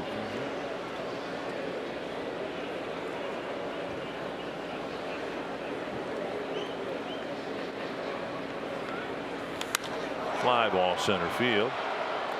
Cave retreats and makes the catch in front of Kepler. 1 down. Let's go to Audra Martin. Guys, last night's big story in Boston took 4 hours and 39 minutes to come to fruition, but the Red Sox probably didn't mind the late night against the Yankees at all, especially considering it ended with an Andrew Benintendi walk-off single in the bottom of the 9th. Not to mention the fact they were actually down 4-1 in the bottom. Sorry, they walked it off in the bottom of the 10th. They were down in the bottom of the 9th. That walk-off gives them the sweep over the Yankees. They're now 9.5 games up on the Yankees in the division, a whopping 45 games above 500, guys. And you wonder whether the Yankees might be a little bit more anxious to make a move for a starting pitcher in August with their grasp of a potential wild card spot slipping away from them. It's not just the 9.5 games behind Boston that would almost seem insurmountable, as good as the Red Sox have been. But as we've said, Oakland has surpassed Seattle, and the way things are going, looks like Oakland might be in for a wild card spot. It might be between Seattle and New York for the 2nd wild card spot. A lot of baseball yet to be played. 1-2 to Alonso. Yeah, Alonso started last inning off with that home run, made it a 3-0 ball game, and the Indians scored 3 more. Line foul behind Sandy Alomar Jr.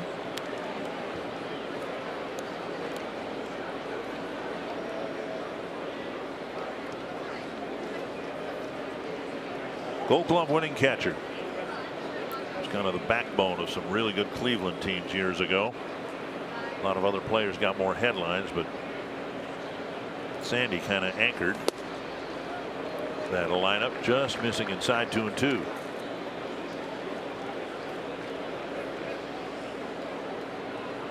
Everybody thought he was too tall for a catcher at 6'3" for what we knew as a good catcher, and then Joe Mauer came along and he was even taller.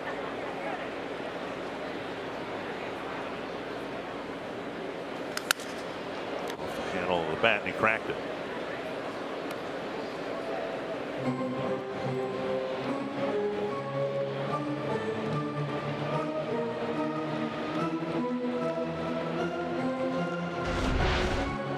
Well, trying to stay inside. A couple splinters falling off that bat. That'll be in a good shot.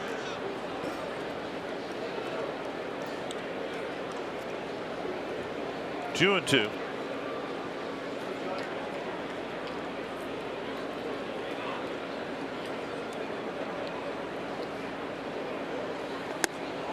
Now 3-2. You can see the frustration on Kyle, almost shaking his head side to side. I can't put the ball where I want.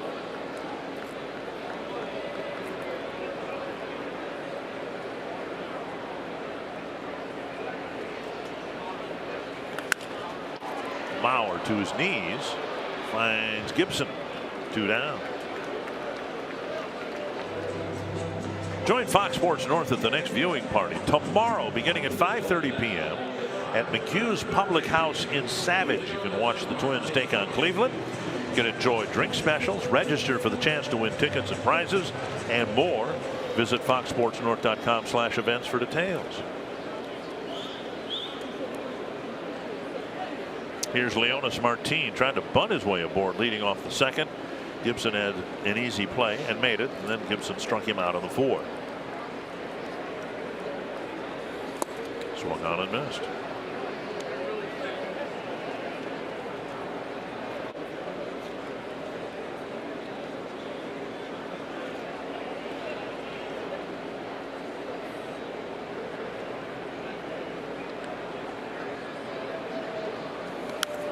Now a high fastball foul straight back.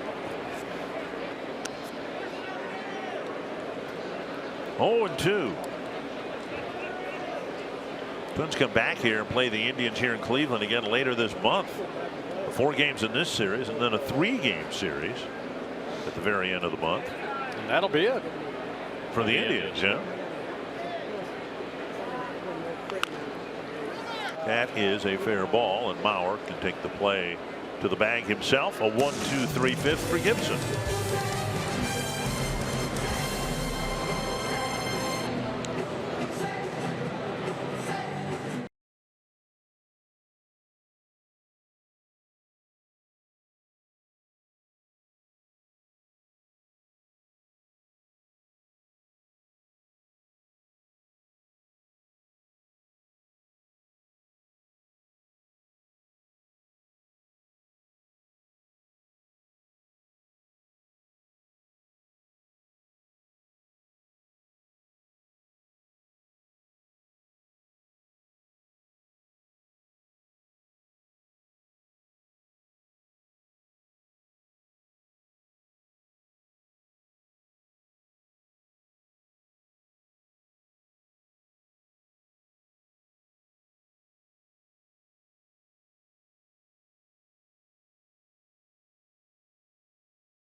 For a little excitement, head to foxsportsnorth.com and submit a photo and message for the opportunity to be featured in the Minnesota Lottery Winner's Circle during the broadcast and receive $100 in scratch tickets. With the Minnesota Lottery, every day is game day. Well, Trevor Bauer out there. He has 10 strikeouts. Kyle Gibson, 95 pitches. Don't know if his night is done. I believe Matt Belisle getting loose in the bullpen again. It's the 10th time this year that Bauer's had 10 or more strikeouts. He and Chris Sale have done that same number of times. 1-0 to Rosario. Yeah, 13 strikeouts, a season high for Bauer. That coming here against the Astros back in late May. Came in 4th in the American League in strikeouts. Now with 205. Rosario uncoils. That'll hurt your back. Rosario struck out a couple times against Bauer. 2-1.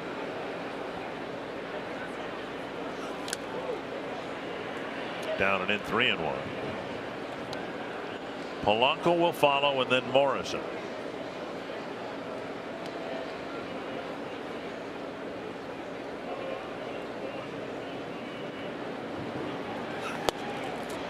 And 96 on the outside corner. We've seen him throw about 8 of those pitches today. Right-handed, left-handed batters. Just the very thing Gibson hasn't been able to do, Bauer's been able to do. Well, he's able to maintain that velocity too. Tap to the right side, and Lindor quickly gets the ball over to Alonso. One away. That'll bring up Polanco. And now,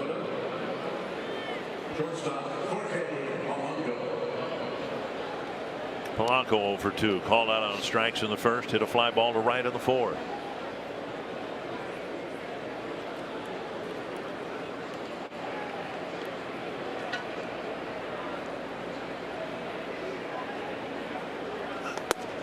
Strike on the outside corner.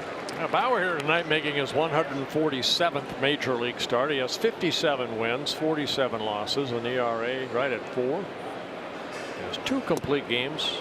Never pitched a shutout.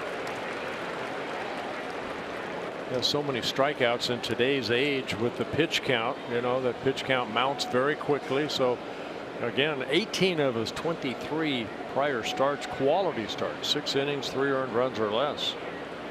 0-2 to Polanco. I'm sure the information's out there. You pitched how many shutouts? 60. 60 on the dot. What would you guess is your average pitch count for the 60 shutouts? About 120 probably. Okay. In there. 1-2 and foul back. I remember I sat with Nolan Ryan one time and I asked Nolan, throughout the season, what was your average pitch count? How do you feel, you know, 40 starts, 35, 40 starts? He said, he told me probably between 150 and 160 pitches per game on an average.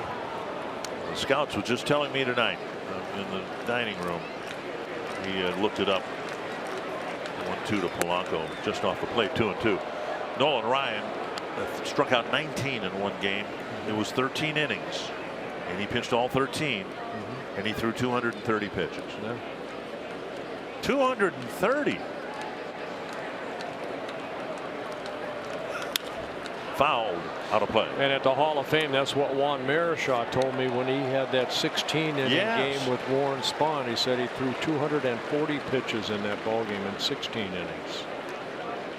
Well, just think how long Nolan Ryan could have pitched if he'd been on a 100. Nolan's happy he pitched when he did, believe me. Tapped foul. Perez is wearing that one too. Last inning it was a pitch in the dirt that came up and got him. Now he's trying to walk this off.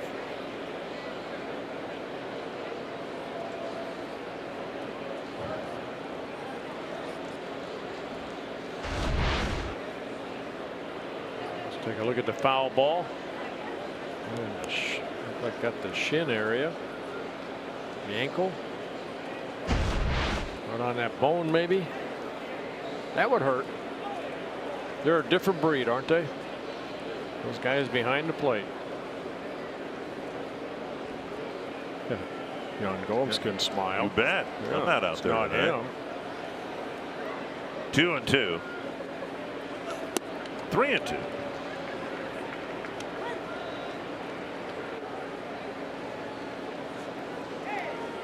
He's trying to get something going here, at least get the first run up on the board at 6-0 Cleveland. Open up the game after the 4-run fourth.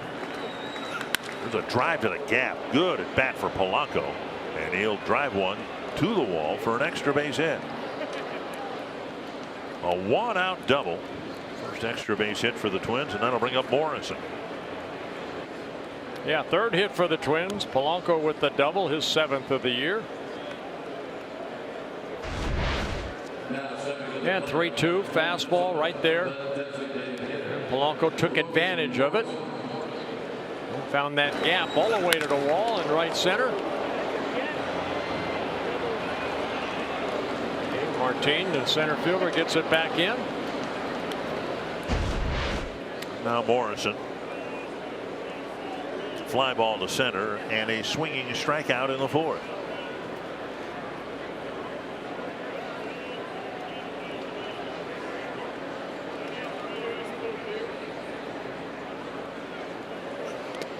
Nice pickup by Perez.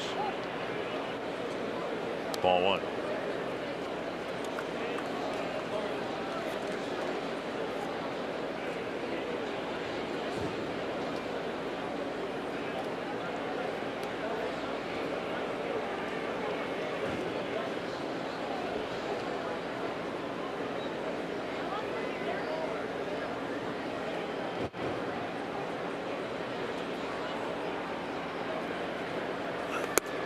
Wide of the plate, 2-0.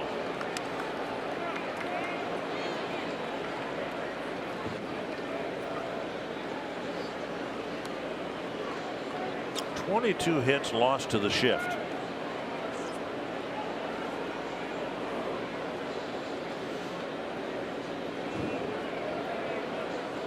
With only 15% of the balls hit to the left 40% of the field on the infield. Yeah, the only reason that Ramirez is over there because Polanco's at second base. Right. Yep. He was not at second. He's probably playing over by short, closer to second. And that chart was not for ground balls. That was two direction through the outfield. 2-1.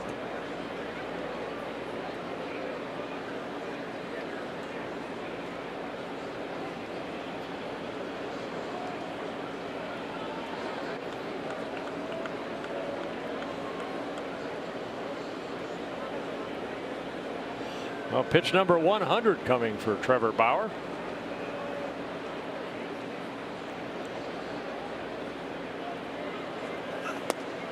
Strike taken, and it's 2-2. You mentioned earlier, every start he's had at least 100 pitches thrown in a ball game. Yeah, good pitch. Really right at the corner.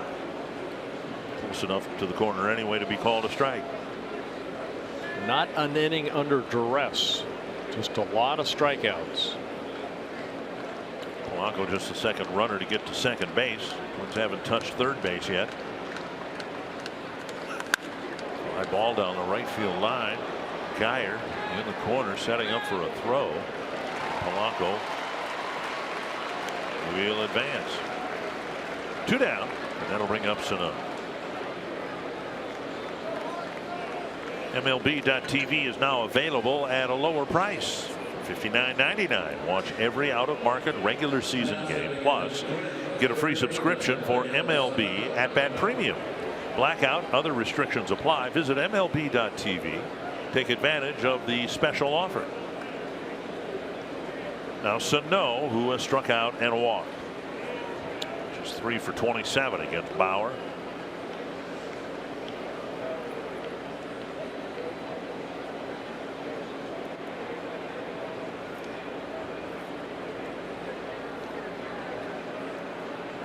Slow breaking ball left up high. Sano's seen a lot of those in his matchups with Bauer.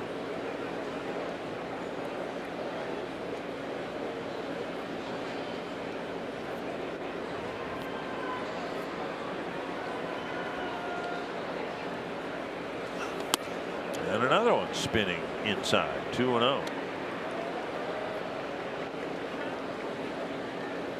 Most pitches Bauer has thrown in a ball game in that 13 strikeout ball game he had back against the Houston Astros here. 127 pitches thrown.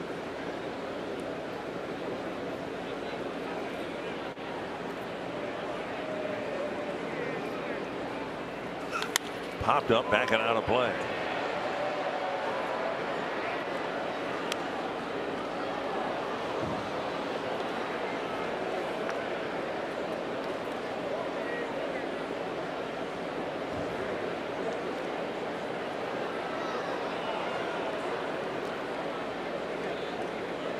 Young man's come a long way. #1 pick by the Diamondbacks. They ended up trading him away to the Indians in a 3-team trade. Down away 3-1. Took him a while. You know, he has a type of routine that a lot of people, I don't think in Arizona particularly cared for. So they ended up trading him away the next year after he was a #1 pick, 3rd overall out of UCLA.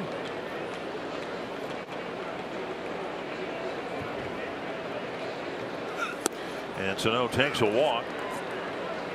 Now 1st and 3rd, 2 down. There's some big names in that trade.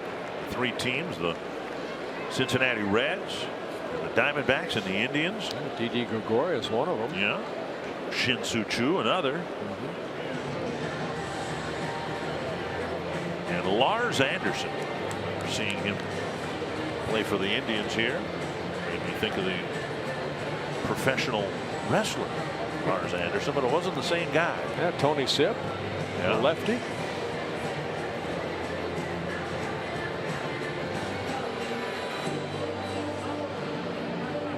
my favorites, Carl Willis, has some words for Bauer and the rest of the infield. First and third, 2 down, and Kepler will have a chance. Bauer had 3 walks in a ball game, so no a couple times.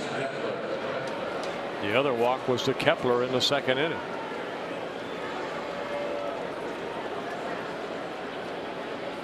The train. Clutch reliever for the Twins in the '91 World Series. Before and after that, too. Here's Kepler. 0 for 1 with a walk.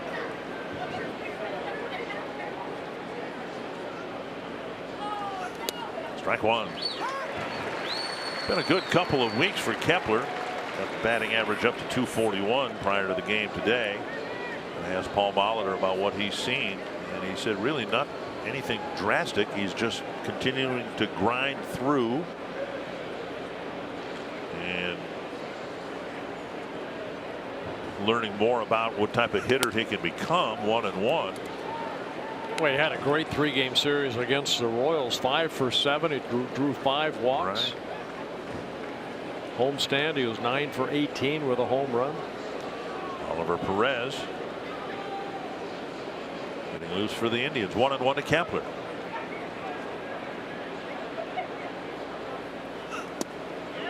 And a take.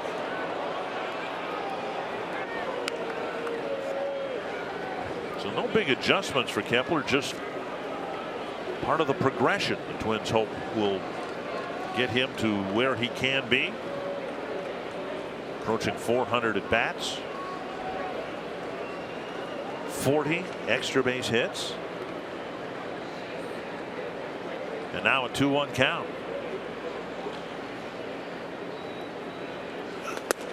Strike called. And it's a 2-2 count. We thought it was outside.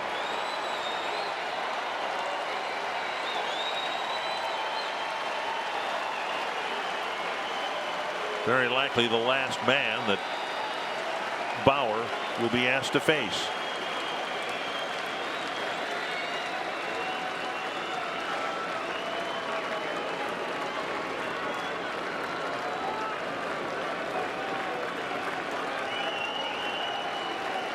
Two and 2.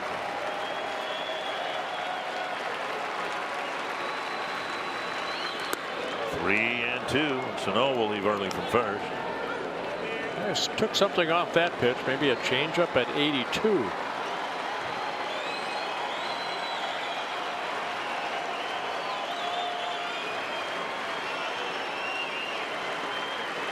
Well, you would have to think a fastball away.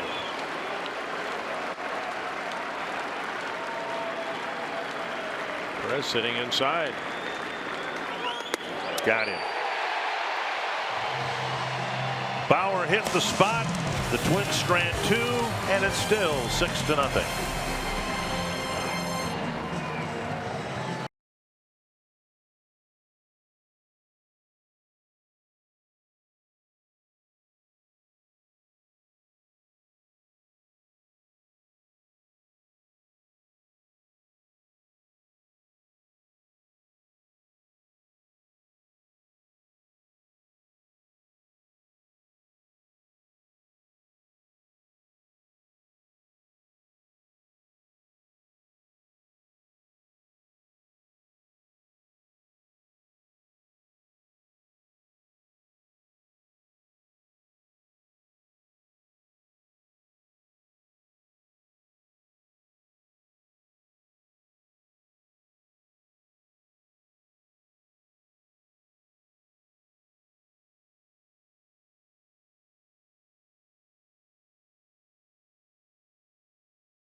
By Chevrolet, the #1 selling brand in the Twin Cities. By Grant Casino, the best stories start here.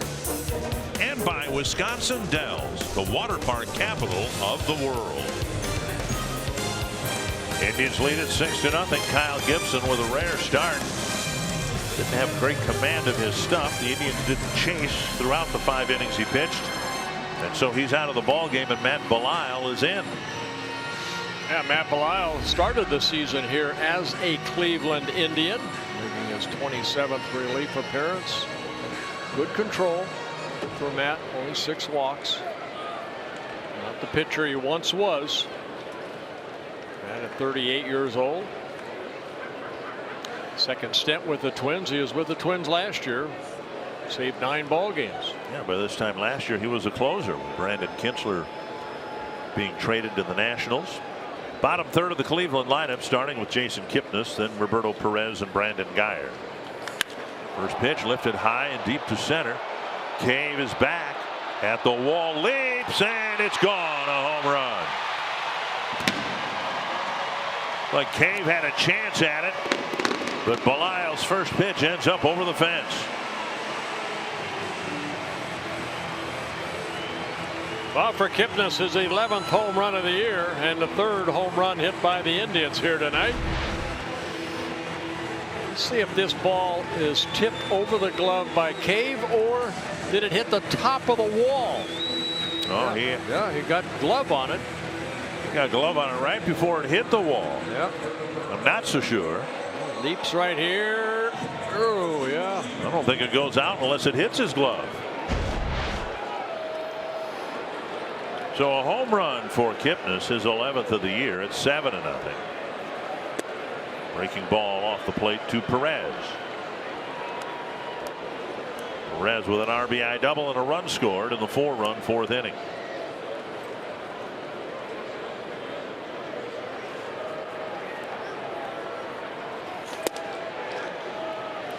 And now 2-0.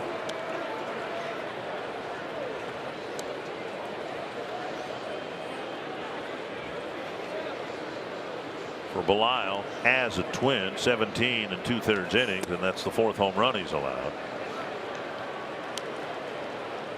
3-0.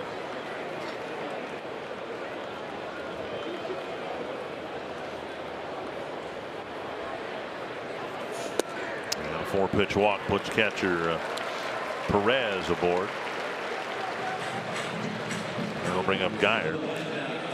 Tonight's Coors Banquet timeless moment occurred on this day back in 2013. Andrew Albers threw 8 1/3 scoreless innings in his major league debut, a 7-0 win over the Kansas City Royals. And he became the first rookie in Twins history to pitch more than 7 innings in his debut. Now, I find that hard to believe. Yeah, he was dealing that night. I remember that. Now, wait a second, though. The first rookie in Twins history to pitch more than 7 innings in his debut. How much did you pitch in your debut? 7. Really? All the rookie pitchers the Twins have had, he was the first to go more than 7? Well, it's on this card. It has to be true. I would think somebody would have gone 8 innings, maybe not with the shutout, but somebody would have gone 8. What do you go, 7 1/3? Yeah. 1 and 2 to Guyer.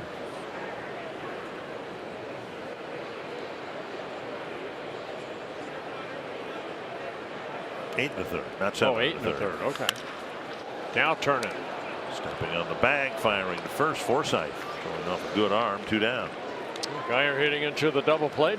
Second double play turned by the defense here tonight. 2 down, and now Lindor, who has walked, struck out, and singled, and stolen a base.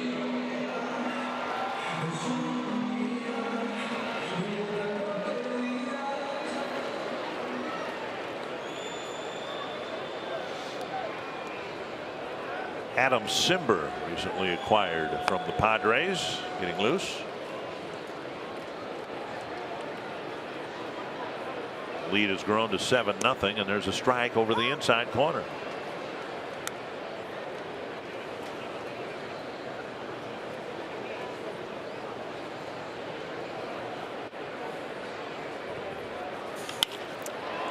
Now Cave has to come in, and he makes this catch to end the inning. Kipnis hits a home run to make it 7-0.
Couple unearned runs in the first inning, but then a home run by Alonso in the fourth inning with four batters later. Geyer hit a 2-run home run for a 4-run inning, took a 6-0 lead, and Trevor Bauer outstanding, only 3 hits allowed and 6 shutout innings with 11 strikeouts.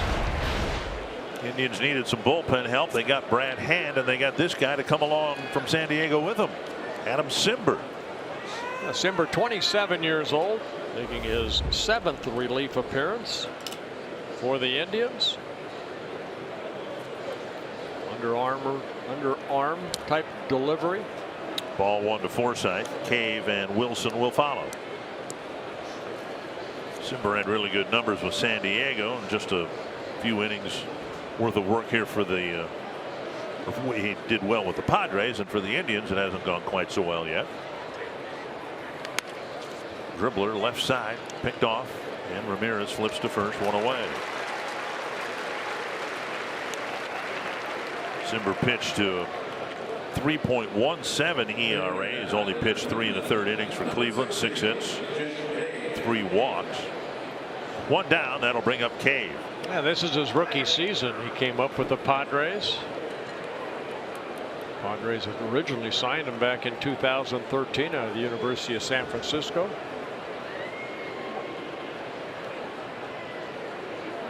Checked his swing, ball 1. You know, for a time in baseball, you didn't see a lot of guys that threw like that. It seems like every club has 1 or 2 guys that now drop down and give you those different arm angles.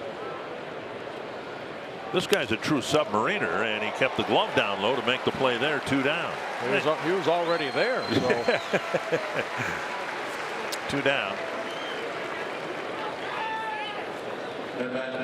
You can see the release point is right off the ground.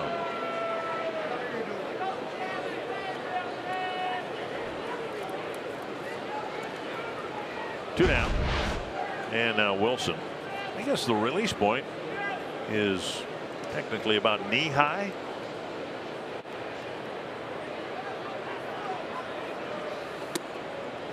Maybe a true submariner, it's even lower than that. Well, Kentakobe was considered a submariner. Right.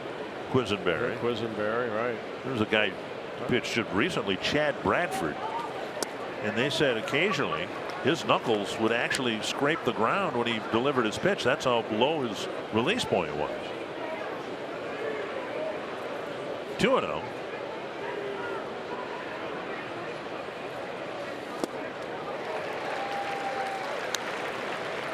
Change up right there. Sinking fastball, slider. And he took something off.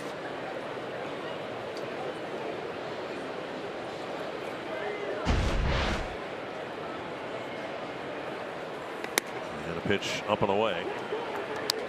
I think yesterday I speculated or wondered that all the submariners that I have ever seen are right-handed. Has there ever been a left-handed submarine pitcher? I bet you Jesse Orozco did the latter part of his career because he pitched about 50 years. That was only because he couldn't lift his arm. That's what I was thinking. Take a look at this pitch. Some run on it. In on Wilson. 3-2 to Wilson. And he's got the slider. And Lindor. Low throw, but Alonso digs it out. 3 ground ball outs for Zipper. We head to the bottom of the 7th.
Save big money on all your home improvement needs at Menards.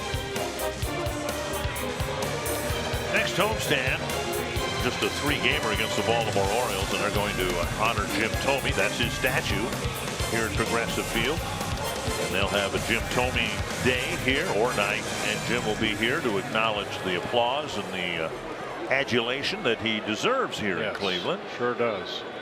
Twins are going to have Jim in town to honor him for his 1.5 years spent in a Twins uniform. He's going to be in Minnesota too.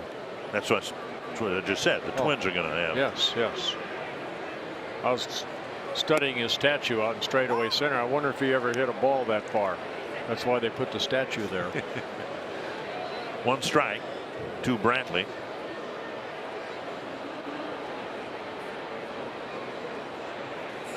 No part of the ballpark was safe with him at the plate. No. And I think in 1 year here we saw Rick Reed give up home runs to Thome to right, center, and left. 1-1. 2-1. Did not Jim Thome hit 6 home runs off in of 1 year, I believe. Yep. Yeah, Rick Reed should have did what Zimber does. Change the angle. Or just hold up 4 fingers and send him to first base. 3-1 to Brantley. Twins with a pull shift for that reason. And Belisle with a 5-pitch walk to start the 7th inning. Second walk for Matt. There's still time to join Fox Sports North and your favorite Minnesota pro sports teams for United Way Action Day, an all-ages, family-friendly volunteer event Thursday, August 9th at Target Center.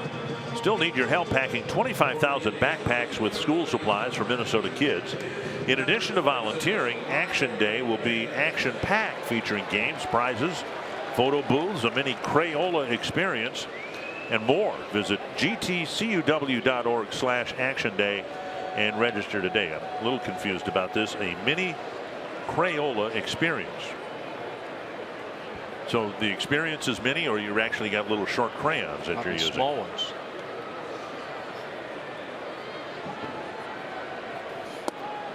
Most part, I had a nice childhood, but I always wanted one of those Crayola boxes that had the sharpener in the back. Never got one of those.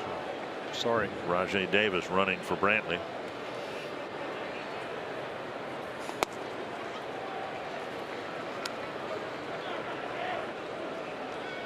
Ramirez at the plate, hit a ground out in the 4th inning, walked, delivered a run with a pop-up in the 1st.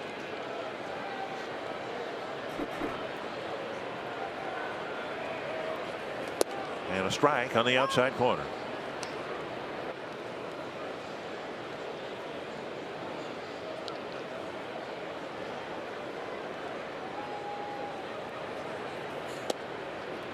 Three and one. Matt trying to throw that two-seamer down and away, hopefully get a ground ball, but just missing. Well, something's wrong with Wilson. If he got something in his eye or what happened there. Yep.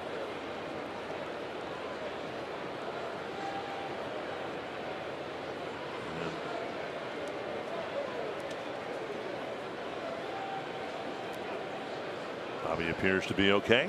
3 and 1.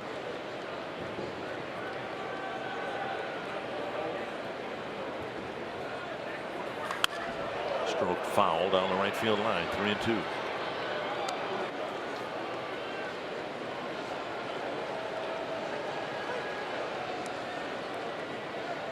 Not afraid of bats, are you? You got a bat flying around here.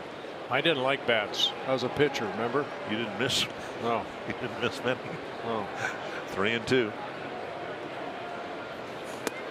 And ball 4 in the 7th inning starts with a pair of walks.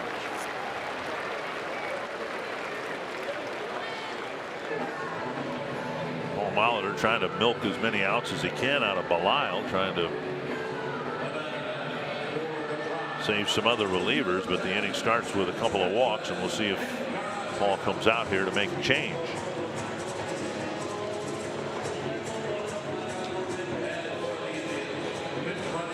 I don't believe there's anybody in the I just looked bullpen. out there. There's nobody warming up. Right.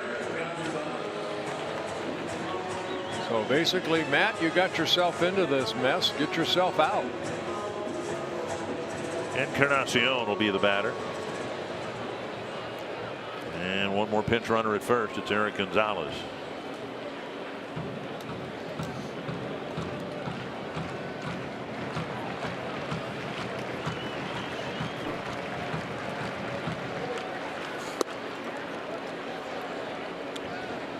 Ball 1. 18,620 the paid attendance tonight. Had some sellouts here over the weekend. That was nice to see. They say the weekends were doing very well. Inside now 2-0. And Belisle going behind the mound to take a little extra time here. He's struggling throwing strikes.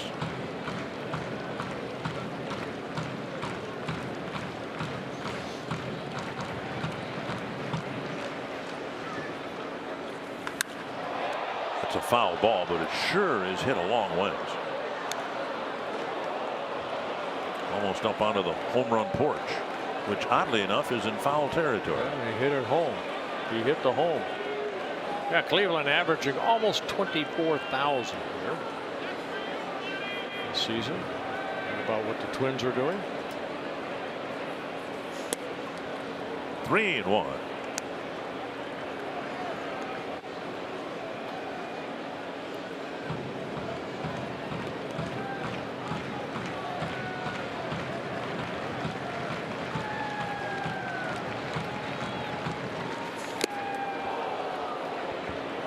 2-2.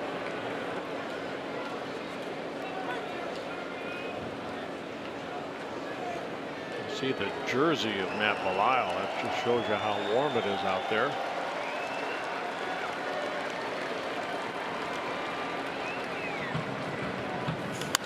And poked foul down the right field line.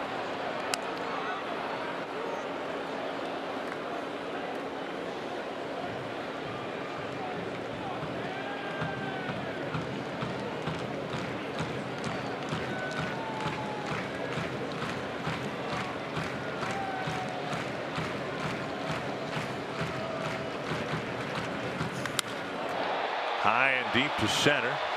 Cave is back, and that's gone. A 3-run home run for Encarnacion.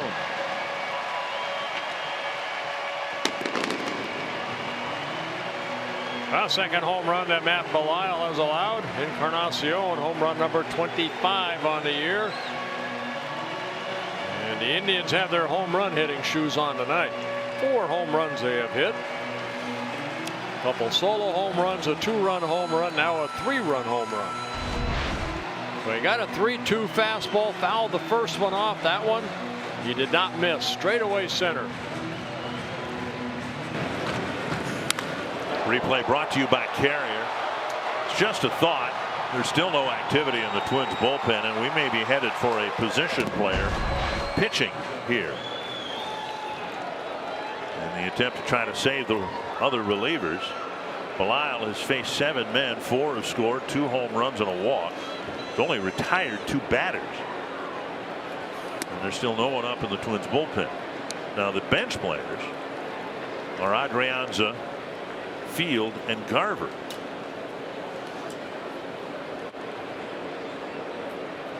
Wouldn't it be something that Fields make his Twins debut on the mound? 1 strike.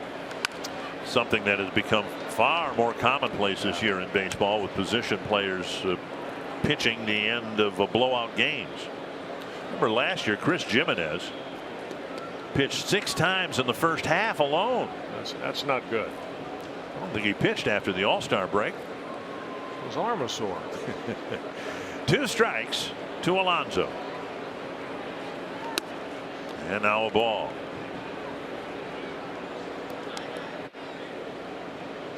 Still nobody out here in the 7th. And you would think at this point 6 outs to get. It's just a question of who is going to get them. Fouled away.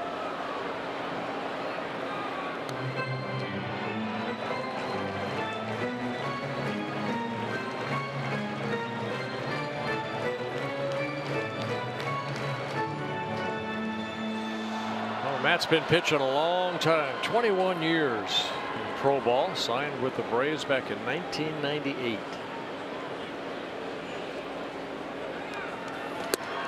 And now 2-2.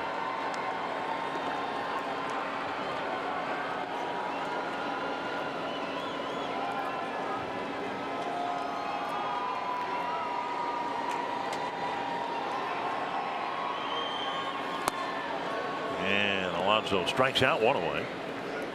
And Matt picking up his first strikeout. For Belisle, this is a career appearance number 687. Like a changeup, took something off. And Alonso the first out.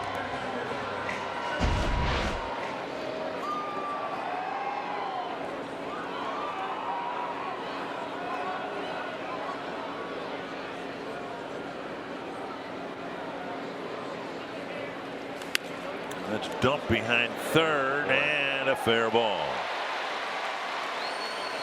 And Martin has a flair for a base hit.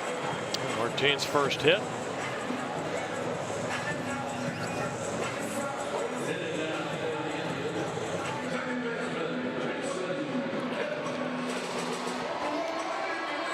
Well, I got jammed right here.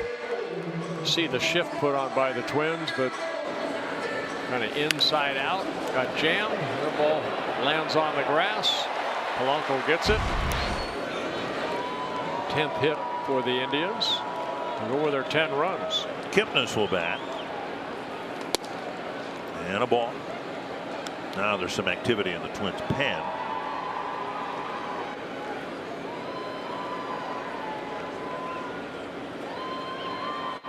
I'm going to say that's Oliver Drake. I'm guessing you're right. You can tell by the delivery from here. I can tell by the glove.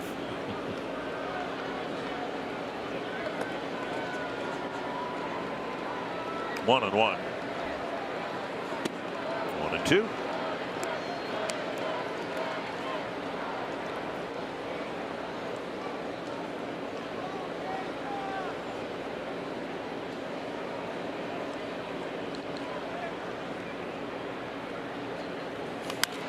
And that's chip foul.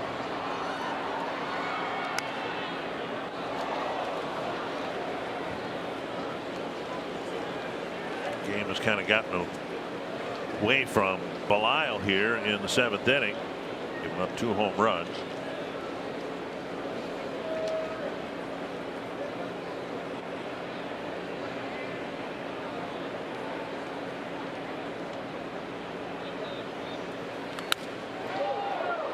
Been a couple of lopsided games in this season series.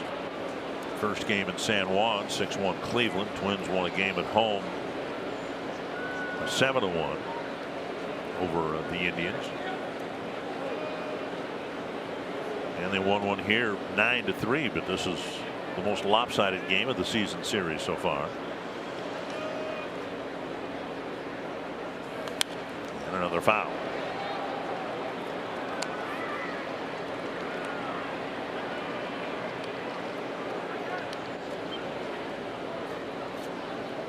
Games last week were 5-4 Twins, 6-2 and 2-0 Cleveland. 1-2 to Kipnis. It's a fly ball to right.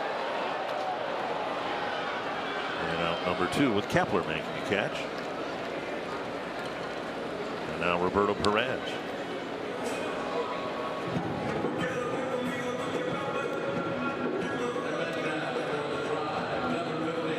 Perez with an RBI double and a run scored. 1-2 with a walk.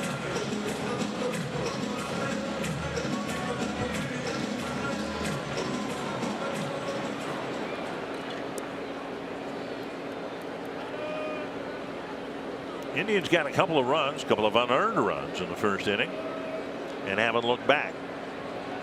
4-run 4th, a run in the 6th, 3 so far here in the 7th. And a foul, 1 strike.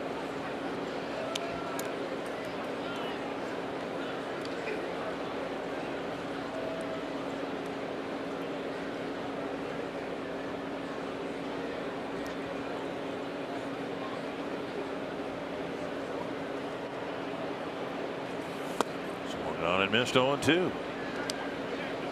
Belial trying to wrap up his 2nd inning of work, and there's 1 more to go. Trying to look just at blowout games, and Twins really haven't had that many like this. They're looking at that one against the Cubs in Chicago where they lost 14-9, but still they scored 9 runs. Twins are down 10-0 here.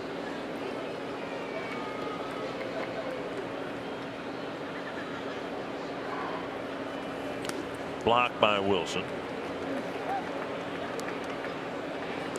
Well, they lost 10-4 to Boston at Fenway Park. So not too many of these type of games. And there were so many in the first half last year, particularly the first couple of months. That's why Jimenez got so many innings. Swung on and missed. And that'll wrap up the 7th inning. Belial gets through it, but gives up 3 more runs, and it is 10-0.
previously held by Sonny Gray, who might be the odd man out. Sonny Gray has always impressed me as a really good pitcher. He might be might go back to Oakland. Could be. Here's Oliver Perez. He's pitching. Rajai Davis is in left. Eric Gonzalez is at third. Perez coming over back on June 2nd. Signed with the Indians. He's released by the Yankees.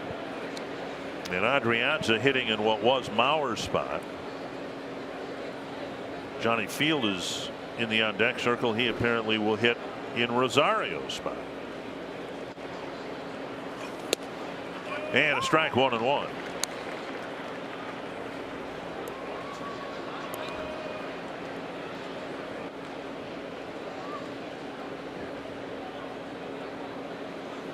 So Adrianza Field, and then presumably Polanco.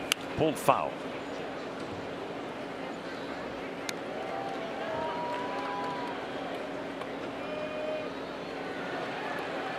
Perez, one of 3 left-handed relievers now for the Indians, along with Brad Hand and Andrew Miller. Miller was brought onto the active 25-man roster at the expense of Zach McAllister, longtime Indian right-handed reliever. Just missed the inside corner, 2-2. Yeah, Perez has done a good job. Now he'll, 29th appearance. He's worked only 16 2/3 innings, but basically used to get a lefty out here or there.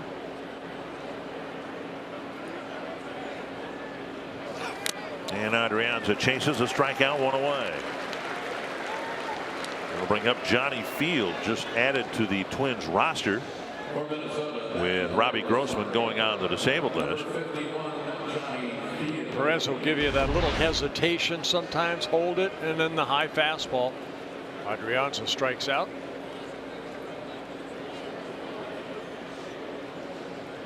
So Field won't pitch, even though he pitched an inning earlier this year for the Tampa Bay Rays. He will take over in left field for Rosario, presumably. Played 62 ball games for the Rays, hit only .213. And he was designated for assignment. The Indians claimed him, and he went down to AAA, played 5 games for the AAA ball club, and they designated him for assignment. And the Twins ended up claiming him on waivers.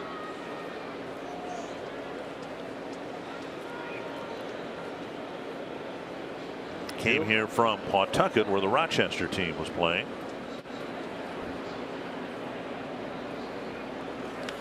That's blasted to center field. Long run for Martin, and he makes a nice running catch on the warning track. Took a perfect angle to the ball, 2 away. Well, Field gave it a ride, but Martin ran it down. So in his first Twins at bat, he clobbered it. And it took a great play by Martin to rob Field maybe extra base hits. Nice running catch.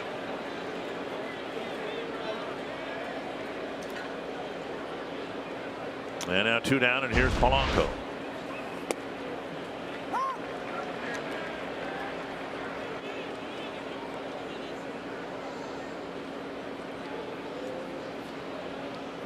One strike.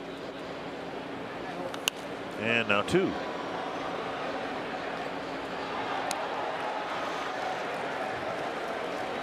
Yeah, no offense for the Twins here tonight.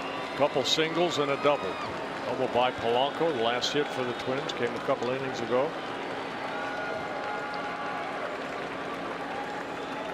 Trevor Bauer did some damage to the Twins offense.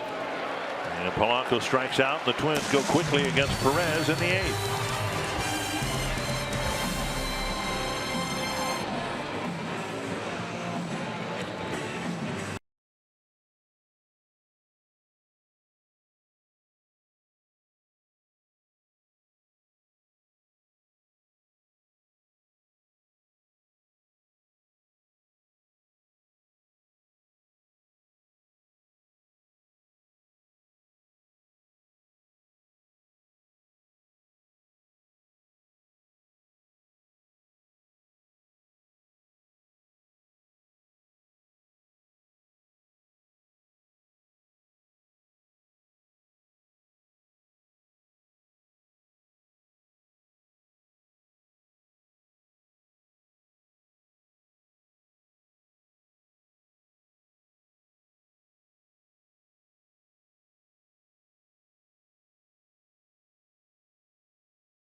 And you're watching Mitch Garver throw his second pitch. The first one was off the plate. Next one caught the inside corner. I'm sure he's been given the instructions, just lay it in there. Well, he tried a changeup right there, missed high. Don't know if he has a breaking ball or not. Nice pickup at third by Sano. Low throw. Got him at first. Geyer doesn't believe it. Adrianza, the first baseman, fielded the first hop, and Garver, at least for the time being, got the first big league batter he faced. A nice backhanded play. Sano steps, throw low. Adrianza got it in his glove. Nice play. One down. Adrianza taking over. He pinched hit for Joe Mauer. Field out in left field when he pinched hit for Rosario. And Lindor.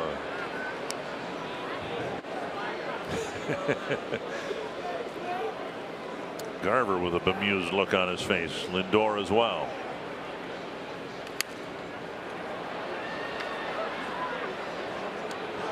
Two strikes.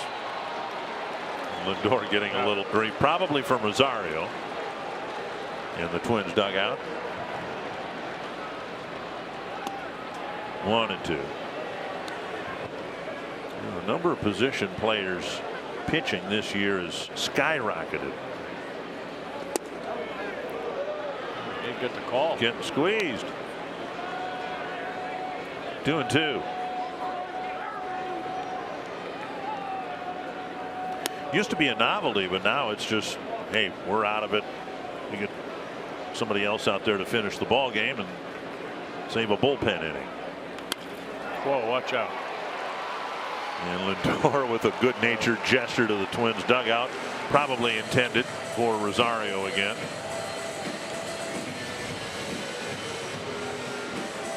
Cancer seems to impact everyone in Twins territory. You can join us August 14th to show your support for cancer awareness. Supporters purchasing tickets through this special theme night ticket package will receive a Twins cancer awareness hat.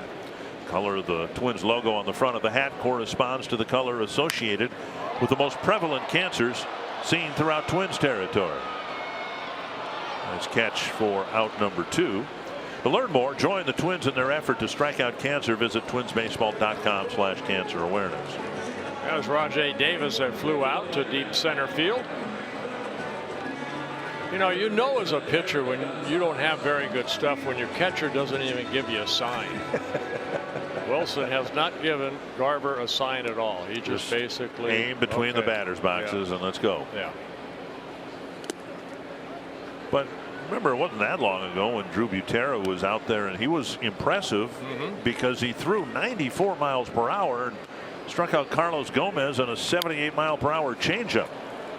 And this will land on the warning track. But the edict now is just go out there and don't get hurt. Just finish the ball game. That's why Lindor, that ball that came right back at him, he's lucky that was over his head for Mitch Garver. You're using muscles that you haven't used before. Garver used to throwing on flat ground. Now he's got a backhanded by Forsythe, and he ends the inning. And everybody seems to be no worse for the wear.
Well, welcome back. This copyrighted telecast presented by authority of the Minnesota Twins and may not be reproduced or retransmitted in any form. And the accounts and descriptions of this game may not be disseminated without the express written consent of the Minnesota Twins LLC. Dan Otero will try to finish off the ball game here with the Indians leading 10-0. Otero making his 42nd relief appearance, 41 innings, 44 hits. He's given up 8 home runs out of the bullpen. Good control. Only 4 walks with 31 strikeouts, and 3 of those intentional. Fastball, slider, changeup. Got some movement on that fastball.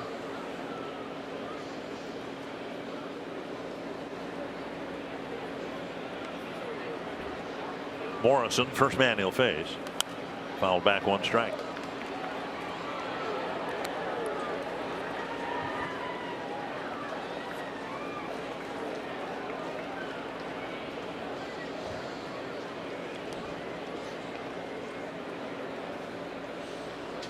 Indians with just 7 relievers. They'll be able to get through this game apparently with 3 relievers used. The Twins will get through it with 1 reliever used, as it turned out, unless the Twins score 10 runs here in the 9th inning. Then we have a bottom of the 9th.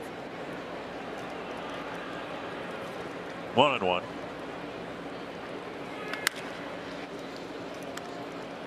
Shoulder high hop for Lindor, 1 away. Hoping for a better ball game tomorrow. Check out the probables. CenturyLink, what's next? Game 2. Carlos Carrasco came back and pitched well against the Twins at Target Field, and in his prior outing the Twins literally knocked him out on a Joe Mauer line drive. And Adalberto Mejia's done well in his 4 games so far. That'll be a 4th start, his 5th appearance. He pitched well against the Indians in his last outing. Here is Sano, and there is ball 1.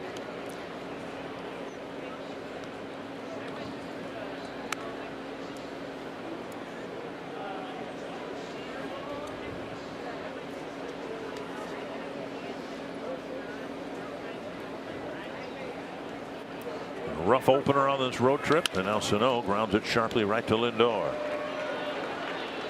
And 2 away. And now Max Kepler 0 for 2 with a walk. Well, you see where the shifts are. Lindor made the last out over by second base off the bat of Morrison, and here he makes the play at normal shortstop position. A couple 6-3 putouts.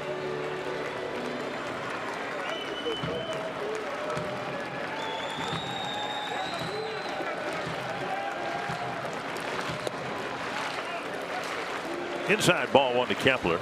He drew a walk in the 2nd, popped up to first in the 4th, and then was called out on strikes in the 6th. The Twins have only had 1 runner at third base. That was Polanco in the 6th inning. That's been it. Only 3 hits. And now 2-0.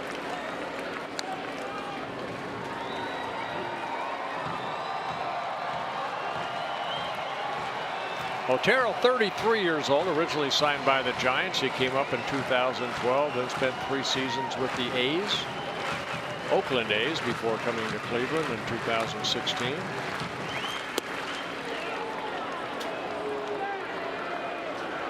(3-0).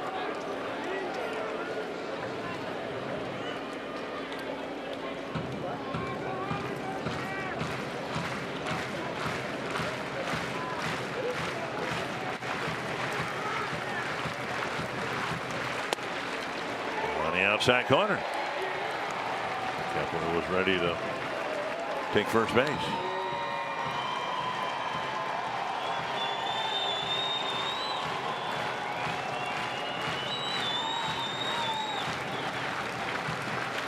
Pulled toward the hole. And Kipnis makes another nice play. That's how the game started for the Twins when Mauer had a hit taken away by Kipnis, and the game ends with Kepler's ground ball. And the first one handily goes to the Indians. Yeah, not a good game pitching wise and offensive wise for the Minnesota Twins, but that had a lot to because of Trevor Bauer's outstanding 6 shutout innings. And Anthony, on this night at least, Trevor Bauer was better than Kyle Gibson, a rare ineffective start for the Twins right-hander.